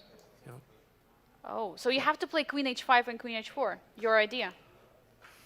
I Queen suppose h5. there's many moves. I love it. Levon Oh my just God. played a cold move, king h1. Walk away from the pin, threaten to play bishop takes on d4, bishop g6. I think it's just an opening disaster for Matthias. Maybe I'm like too much of paying attention to the evaluation bar, but the king for black feels so exposed. Bishop d4 is a massive threat. Absolutely. I mean, how do you stop this threat, by the way? Because Bishop c5, bishop c5. b4. Oh my god, counterattack. Every single move, just calm. Cold-blooded move, bishop king h1, and there are so many troubles. Yeah, king h1 was such a cool move. And maybe And look at the play body knight e5. language. Look at the body language. Levon is so confident. Yeah, he feels the rhythm right now, because, I mean, this is what happens when you win such a game against Martinez 2 rounds ago, where he was completely lost down the road. He made incredible comeback, and then he scored another victory again. And you just feel invincible at this point. You get more belief that you can do this. And yeah, he's playing fantastic just so far, being lucky, and this is typically a sign of a tournament winner. And he just lost 1 point by drawing the game. He has 7 out of 8 points in the Rapid, and it looks like he's going to score even 9 points, extending the lead in the tournament. So important to start the GMT with such a huge result. Well, Matthias is thinking about his life choices. They're not looking good, to be honest, right now. So we are going to use the opportunity and simply have a look at the other games. Levon here is doing really, really well, and he might cement his lead in the tournament, but what else are we seeing in the other games? Yeah, we see a lot of action. I see in the bottom middle board, Tong Shao against Alexandra Kostniuk. There is some pawn march happening. H4 has been played, attacking on the king side. What else is striking your attention, Arturs? Yeah, that looks really spicy. Oh, what about bishop on g7 for Aydin Suleiman Lee in the top right corner? What is that, ladies and gentlemen? What is happening? Okay, let's go to that game and try to figure it out. This was the London game, I think, and we left it several moves ago. Okay, let's maybe not go all the way back, but this is the current position, and the bishop got on g7. Maybe let's go back to move 11. Right here, he played h6, black on attack on e5. There's going to be h takes on g7. The king is exposed. Maybe queen h5 to follow. Black had no choice. Bishop g7 checkmate. No, it's not a checkmate. It's only a bishop, but it looks really scary. Not a queen. a4, b3, queen b3, bishop b5. The game continues. The game is going on in the position now. Bishop b5 pinning the knight to the rook. It looks like bishops are dominating the position, but it's still, I mean, there are no concrete threats in the position, but of course, white's position look very, very pleasant to play. I mean, this can easily go either way, even though I really like white's position. The pawn on h6, the bishop on g7 and everything, but at the same time, where is white planning to put the king? Definitely not the long side. Short side doesn't feel right. Perhaps f3 and king f2, but black will get rid of the spin at some point by playing a6 and seeking counterplay with e5. But be careful, you cannot play a6 just yet, because bishop d7, queen d7, the pawn on b6 is hanging. That could be right, assuming black cares about the pawn. Yeah, so Who needs pawns anyway? maybe, yeah, like this a6, queen d7. Okay, let me just make a couple of moves. Yeah, so f3, just to show the point. Black plays a6, bishop d7, queen d7, queen b6. I was thinking some sort of an a5 idea, bishop a6 idea, and the queen on b6. I'm not sure what to make of this position. Yeah, so a6 might be a thing. Yeah, definitely. It is possible to go with a6, and Liam Lee is taking time. Yeah, very unusual position to have the pawn on h6 and bishop on g7. I mean, doesn't really happen so often. But while he's taking his time, I suggest to go back to the overview of By the way, position. he just played it, yeah. Oh, he played it. Yeah, let's go to the overview. He just played a6. Yeah, and we see, of course, still the game of Levon Aronian against Matthias Blubaum on top left corner. This is our leader of the tournament, who is trying to get another victory by pinning the knight on d4. The extra knight, I have to add, but it's falling, and the king on d8 for Matthias is not going to find a safe escape. So Levon just pushed b4, knight e2. He's going to reclaim the knight, and I'm not afraid. I'm afraid that for Matthias it's going to be very difficult to escape this. What else are we seeing? Erdomus against Jose Martinez, the top middle board. It's pretty close, isn't it? Pretty close, and in the middle bottom we have Tong Shao against Alexandra Kostniuk. Alexandra pushed the pawn all the way to h3. Knight is standing beautifully on the f4 square, while Shao actually castled long in the position. That looks fun. And everything else looks quite peaceful-ish, so we could go to that game and check it out. Let's go. All right. So, Shatong is one of the leaders of the tournament with 6 points. Alexandra currently is struggling a bit behind with 2 points, but still very, very exciting game. She's, according to an engine, doing better. The knight at f4 is a monster. The pawn on h3 allows black to gain some space. Maybe knight g2 could be a thing. But the problem could be the king's safety. Queen f6 apparently is a mistake, but it looks so human. It looks very human. I mean, you're giving a check, you're removing the queen as well, but yeah, why? Why is it a question mark there? Our dear engine. I mean, typically it goes like this. Engine sees something better, and if you didn't play the better move, it's everything else is a mistake. But of course, queen f6 is a pretty normal move. Threatened to play queen g6, knight b4, and there you go, a smothered mate again. Knight c2, knight a3, etc. So that's why I think that here the Chinese grandmaster is going to have to address the problem in some way, like a3, king a2, or perhaps bishop d3, knight b4 could be a problem. White's position is looking quite shaky, and I'm not really sure why the engine loves White's prospects. And a3 has just been played, stopping the knight before idea. Looks very logical. Apparently, again, there are some missed opportunities in the position, but from human perspective, looks like a very logical move. You stop this knight before, you don't really want knight coming there in the position. And also, there is a very good square on a2 for the king, potentially to hide there. I don't really like White's position, but what do I know? I think that Black has accomplished everything. The knight at f4, the pawn on h3, they look really beautiful. But on top of that, White hasn't done anything really wrong. The pawn on g4 could be sacrificed. I think that here Chinese grandmaster is going to play king a2. And if Alexandra is going to take on g4, rook g1, have some dynamics, and then who knows? Yeah, definitely. It is possible. So king f1, king f1 stepping away now.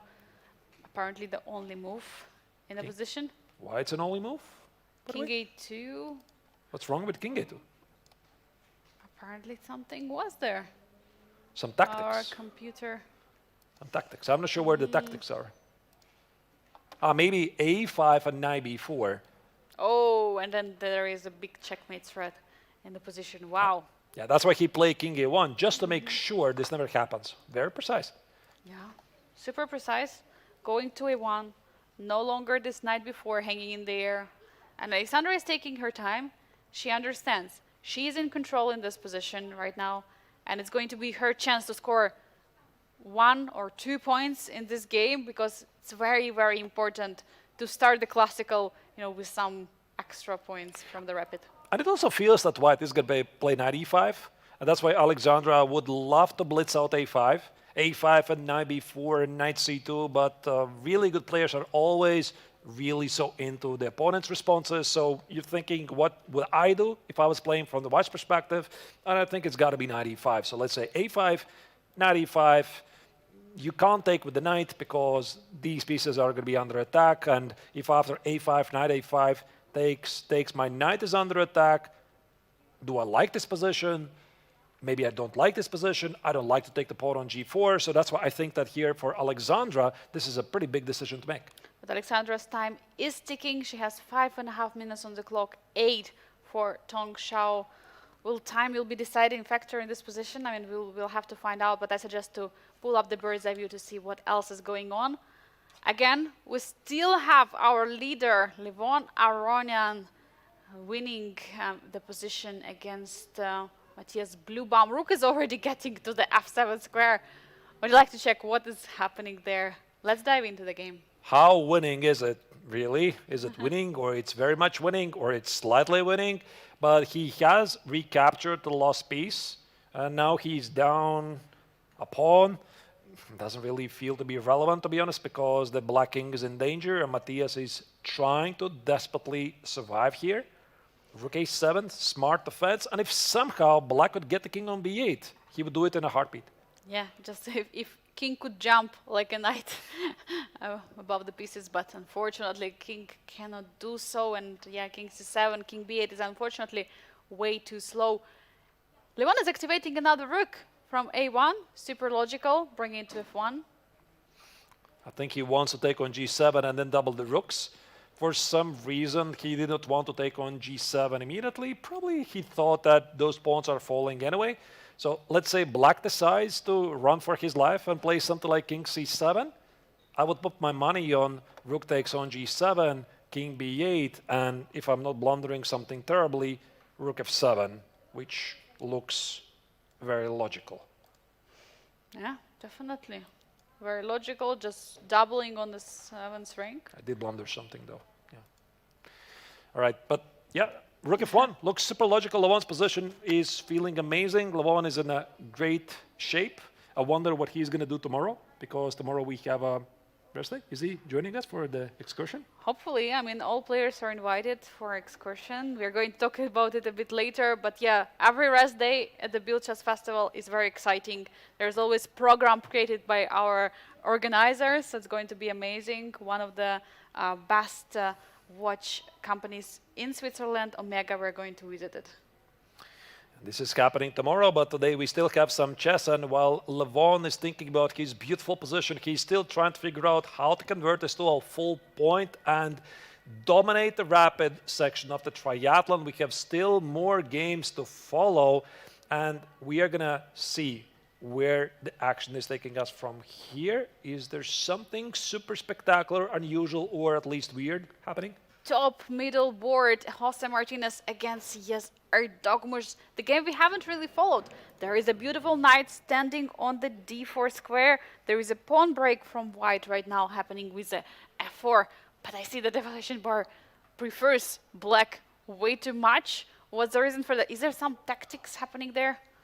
We are definitely going to go to that game. I will very, very quickly give an overview what's happening in the other games. Suleimanli against Limble. He still has the bishop on g7 on top right corner. He's pushing a bit, but the position is getting really sharp. By the way, he did win the pawn on b6. We're discussing this briefly. Then we have Václav Finek against Carissa Yip, lower left corner. It appears to be quite balanced, if I may say so, but I like sort of white's position more. Oh, wait, white is down a pawn. Alexander Kostyuk against Tang Zhao played knight g2 in the lower middle board. Now she has a pawn which is about to become a queen, if the circumstances are going to be right. And then we have Marco Materia against Vaishali, lower right corner, which is what is this? This looks like there is a material balance, but very active position for Marco. Pawn on d5, knight on b5. And the knight on b5 is very active. Black is also getting very ambitious at the king side, some bishop h3 stuff. But yeah, let's go to the Martinez game against Erdomush, where the Turkish player is looking for a way to score his first victory. He had a pretty disastrous event, only 1 point in 4 games, because again, 1 point you get for a draw. He lost the other 3 games. It was really rough stuff for him against Matthias Blubaum, and yeah, he didn't really recover ever since. But this is what the players learn. They never look back. They just have to focus on the next game. That's what he did. He stopped the bleeding with a draw in the previous round, and now he has a chance to score more points against Jose Martinez. Here he is pushing with an a4 pawn, trying to open up the position against the king. Although there are no queens anymore, he's still attacking. Such a beautiful position for black. I mean, he literally got everything he could have done in the opening phase. If I was playing black, I would be thinking, can I somehow double the rooks, like rook a5 or rook a7, whichever square it's the correct one. Then at the right moment, take on b3, play rook a2 for a checkmate. Also, there's a very simple idea to play a3 for an endgame, keep those pawns as weaknesses, then play something like rook e8 and play the longer game. But the clock is ticking. Tick-tock, tick-tock. Yes, has to make a choice. The clock is ticking. That's the true assessment, because now Yes has lower than 3 minutes on the clock. And you know, Jose Martinez is a very dangerous player, especially in the faster formats. Rapid and Blitz, one of the most dangerous Blitz player in the world. 92, he's targeting the f4 square, but also at the same time c3, he wants to get knight there. Wow. Yeah, I mean, I didn't notice this move at all, because I thought the knight on d4 stands great, but why not? it comes with some concrete ideas. Knight c3 takes, and rook a2. And here Jose might have to put his rook on the very sad square, rook a1. And maybe his idea is actually something like this. Let's say white plays rook a1. Now he plays a3, king c2, bring back the knight on d4, and then white loses all kinds of coordinations. With his pieces, the rook at a1 is stuck out of the game. The more I'm looking at this, I love it. Yeah, definitely. I mean, and he's choosing knight b1. Now, what is the idea? First of all, knight c3 is no longer possible, but can you still try to do something there? Do you push a3? Do you take on b3? What's the right move ordered? Or do you want maybe first to just double the rooks on the a file? I don't know. Everything looks great. At least I have a3, but I have a feeling that I can play a3 when I run completely out of ideas. So perhaps rook a7. It looks logical, and then I'm threatening immediately to take on b3 and double the rooks. But if I'm playing rook a7 from the black's perspective, I also need to figure out what I would do if I was playing with white. So what I'm doing, let's say rook a7, rook d2, and now maybe I can take on b3, and double the rooks, because you can take on e2, there's going to be rook a2 check, king c1, and I'm picking up the exchange. It looks very human, and maybe Yes right now is thinking which is the right square. Perhaps rook a7 just to extra protect the knight on d7. Yeah, No, he's taking he's doing first something on else. f4. It just always amazes how people think differently. Yeah, and also finding out some other different moves. So what to do, how to take with the white on f4? Do you take with a knight because you would like to trade this knight on e2? Super dangerous piece. Knight f4, I think it looks very reasonable because I don't like this knight on e2 at all. I would love to eliminate it. And no, Jose takes with the g-pawn. He keeps the knight to e2 alive. The action is slowly heading to a time scramble where Yes has a time problem, but I think we still have to check the other games and see what we might be missing in both sections of the triathlon. Levon Aronian against Matthias Brubaum. Levon is still pushing. He's taking all the pawns on the king side, still attacking. It's a top left corner, as well as Aydin Süleymanli in the top right corner. He's still up a pawn and he's attacking. Well, it's still very much winning. Now it's more winning than it was winning before, so let's go to this game. By the way, there's a double exclam move by the Armenian superstar. He just played queen takes on h6 move, but I think the reasoning is pretty simple because white wants to deliver a fork on c6. Knight takes on d3 is not a hanging bishop because knight c6, you just drop the queen. And this is why Matthias played king c7. King c7, but then there is queen g7 taking the knight. Can I do it? Knight e7. Knight e7. But then there is a rook f7. Is it not getting dangerous? Bishop e5. Yeah, everything is dangerous. Oh, bishop e5. Another, I mean, Levon is on fire. I mean, check this out. He's just enjoying himself too much. You're going to take on b5. Knight takes on b5 is a fork. The rook on e8 is under attack. Now this king is never going to feel safe because even if you play at some point king b8, the b file is open. 3 brilliant moves that he played in the last 5 moves. I'm absolutely crazy for Levon. I mean, this is what he's showing here. His experience, his creativity in the game. That's why we love having Levon here. Bishop d7, trying to defend. Do you have queen g7 here? Do you want to try to pin and attack the knight on e5? Or what else do you want to do? It looks very promising. Yeah, queen g7, no, Levon goes for something simpler. Knight e7 allows knight e6, that this is pretty clear. King takes on d7 is queen g7, king d6, so there's got to be some immortal checkmate or something. Oh, wait, just take the queen, what I'm saying. Yeah, it's very easy, actually. Yeah, king d7 is queen g7, knight e7 is knight e6. And wait. And at the end there is going to be... Takes, here, rook f7, it's got to be a win. Should be a win for Levon. I think he already calculated all of it. Although he has 3 minutes and 40 seconds in the position, I feel like he's going to blitz it out. So Last chance for Matthias here. 96, rook e6, queen e6, bishop e3, rook f7. I think this is what he's hoping for, but I mean, he's got the instincts, got to tell him that he's that lost. And right now, I know this look very well from Matthias's part. He's trying to recall, where did I go wrong? How did I get things get mixed? Knight e6 is happening. Knight c5 is destroying here. So you got to play rook e6. What else? But at some moment of the game, you have to just accept, accept what is happening right now, and that's what Matthias has to do. So yeah, I don't see any defense. The only try here is to take with e6, and yeah, like moments ago, he was trying to recall what happened in the opening phase. How did he get tricked in his beloved French defense? A game to forget for him. But what a great game by Aronian. No, he plays king c8 instead. King c8, stepping away, but of course now you can choose what you would like to do. Do you take with a bishop, with a knight? What do you do in this Knight position? c5 looks killing. Knight c5 is Queen queen c6. c6. Yes. Knight c5, rook takes on e3. Same queen c6 and background checkmate. Levon is looking for the cleanest way to wrap up the game. He's just trying to calculate not to mess up anything, because there for sure, with such a time on the clock, you still can blunder. But no, knight c5 is on the board. Rook e3. Will we see queen c6? There's got to be some simpler way to get the things done. Queen c6, there's still queen c7.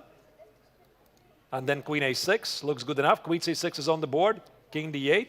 And now there is knight d7 and rook f8, but then you cannot win the queen because there will be a back rank checkmate on the e1. You have to be careful with that. No, but I think it's winning. Knight e7, queen d7, Rook f8. rook f8. If you play king d7, it's rook f7, you're winning the queen. If you play rook e8, you just go for the pawn endgame. Okay. It's got to be winning. So Levon, I'm pretty sure he saw it like much faster than I did. And knight b7 is probably winning. Everything is winning. Yep, Levon Knight plays knight b7. b7. It's good enough. This looks like a mate to me. Yeah, queen e7. There is going to be some checkmate. So king e7, queen d6, king e8, queen g6. The king is getting checkmated because after king e7, there's going to be rook f7. The rook joins the hunt. There's a resignation by Matthias Bluban, and Levon Aronian officially wins the rapid section of the triathlon. Yeah, and he's now in the lead, but we have other games which are ongoing. Let's go to Jose Martinez against, yes, Erdogmush, because there is an action unfolding. The A file is open, or do you see something else? Yeah, the other games seem to be quite balanced, as much as I could tell from the overview. So let's go to this game where the Turkish star is looking for his first victory. So far, he has played a really beautiful game here. The knights on d4, the knight on e5. Also, the supreme control of the A file seems that white is about to be crushed here. f6, nice touch. On top of that, black is up a pawn. But it's 14 seconds. What worries me. Oh, now he's getting lower and lower on the clock, and Jose Martinez is in control with 2 minutes and 40 seconds. And but of course, as we know from today and also from yesterday, for Yes, I mean, he's always in the time trouble. He's always getting there, and he is playing moves with 1 second, which are just simply, the best moves in the position. You were checking it like top engine moves. He just knows it. It's his intuition, it's his calculations, everything together. Yeah, but it seems that for Hesse, things went really sour after his loss against Ronin. And of course, like, it's completely understandable. Like this game where he had an extra rook, where he gave up the exchange just to convert it with a full piece, having like 3 minutes versus, what was it, like 30 seconds or something, and he lost that game. It's unbelievable. And this is something you just cannot put out of your mind. So Jose is a brilliant player. He is being a beast in online chess. He came here to be able to prove that he could also be an excellent player over the board, but this loss against Aronian, it's haunting him. Definitely it is. And look at this, rook a1 has been played. Yes, would like to bring another rook to the a8 and then a2 and just checkmate. That would be ideally for him. But Jose ignoring all the threats. He's playing rook g3. G3, and looks like there's got to be already a killing shot at some point. King b2, where's the mate? Where's the mate? So Erdogmush is like, where's the mate? I mean, there's no mate. I mean, how can it be there's no mate? Okay, let me go back. Rook b3, stepping backwards. The other rook is also ready to join the game, join the position. Yeah, you can see the shake of the head of the young Turkish player. He's very, very nervous here. He desperately wants to score finally the victory here. Again, his tournament result in the rapid section maybe is not the best, but every single point matters for the triathlon. These 2 points he does want to pick up. Definitely. He is now bishop c2, trying still to defend the position for Jose Martin, but bishop g4 is coming into position. He's attacking Jose from all the sides of the board, queen side, king side, name it. Yeah, but the longer the game continues, the more nervous you get because you've been winning the game strategically for, like, I don't know, the last 20 or 30 Bishop moves. d1, look at this. And your opponent is not resigning. Oh my god. He's somehow holding on to the game and the clock is ticking. And the only body language is like, how? How is it possible? How is it happening? Bishop takes on b3, rook a2 is a big threat here. The rook at f2 is going to be under attack, and Jose is just trying to not to blunder the game on the spot. But if rook takes on b3? There's also rook b3. Yeah. You're right. Yeah, there you go. But There's now, bishop b3. Knight d5. There comes Jose Martinez. He goes for a counterattack. It might be too late, though, because there is seemingly no checkmate. Rook b3, what is going to happen after rook b3? Knight c4. Knight c4 is coming in, oh my god. But suddenly things get really, really sharp. And Jose has still time, 1.5 minutes for this position, so he can still consider other options, what he can do in this position. Definitely knight b3 cannot be played. Or maybe you could rook just is- take it even. Rook b3, knight b3 is knight e3, or king b3 is going to be rook a3, king c2. I cannot calculate so quickly. Looks promising, but everything looks promising. If someone can calculate quickly, it's definitely yes, and he's trying to calculate through all these lines to try to figure out. I mean, so many lines are happening in his head at the same time.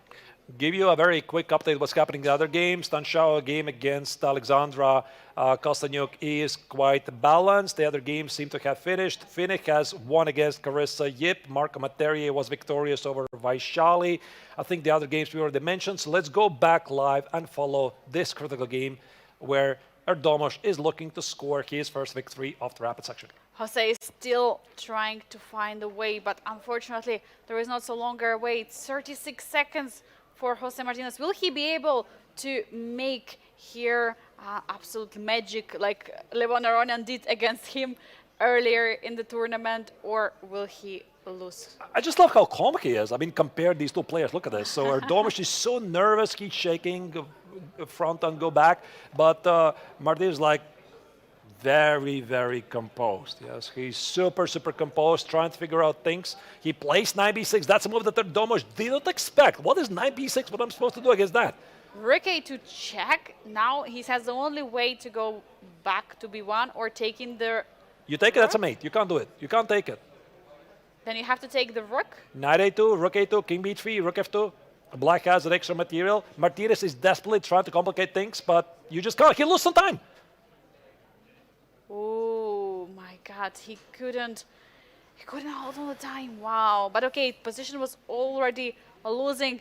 Incredible how Yes was handling this position with just seconds on the board. And this is the final game to finish in the final round of the rapid portion of the Grandmaster Triathlon of the Biel Chess Festival. Here are the results. Yeah, we got a lot of decisive results in the final round. Levon Ronin was a beast of the rapid section. He managed to score 9 points out of 10, just making one draw, winning every other game. Jose Martinez just lost against Erdomosh, allowing the young Turkish player to score his very first victory.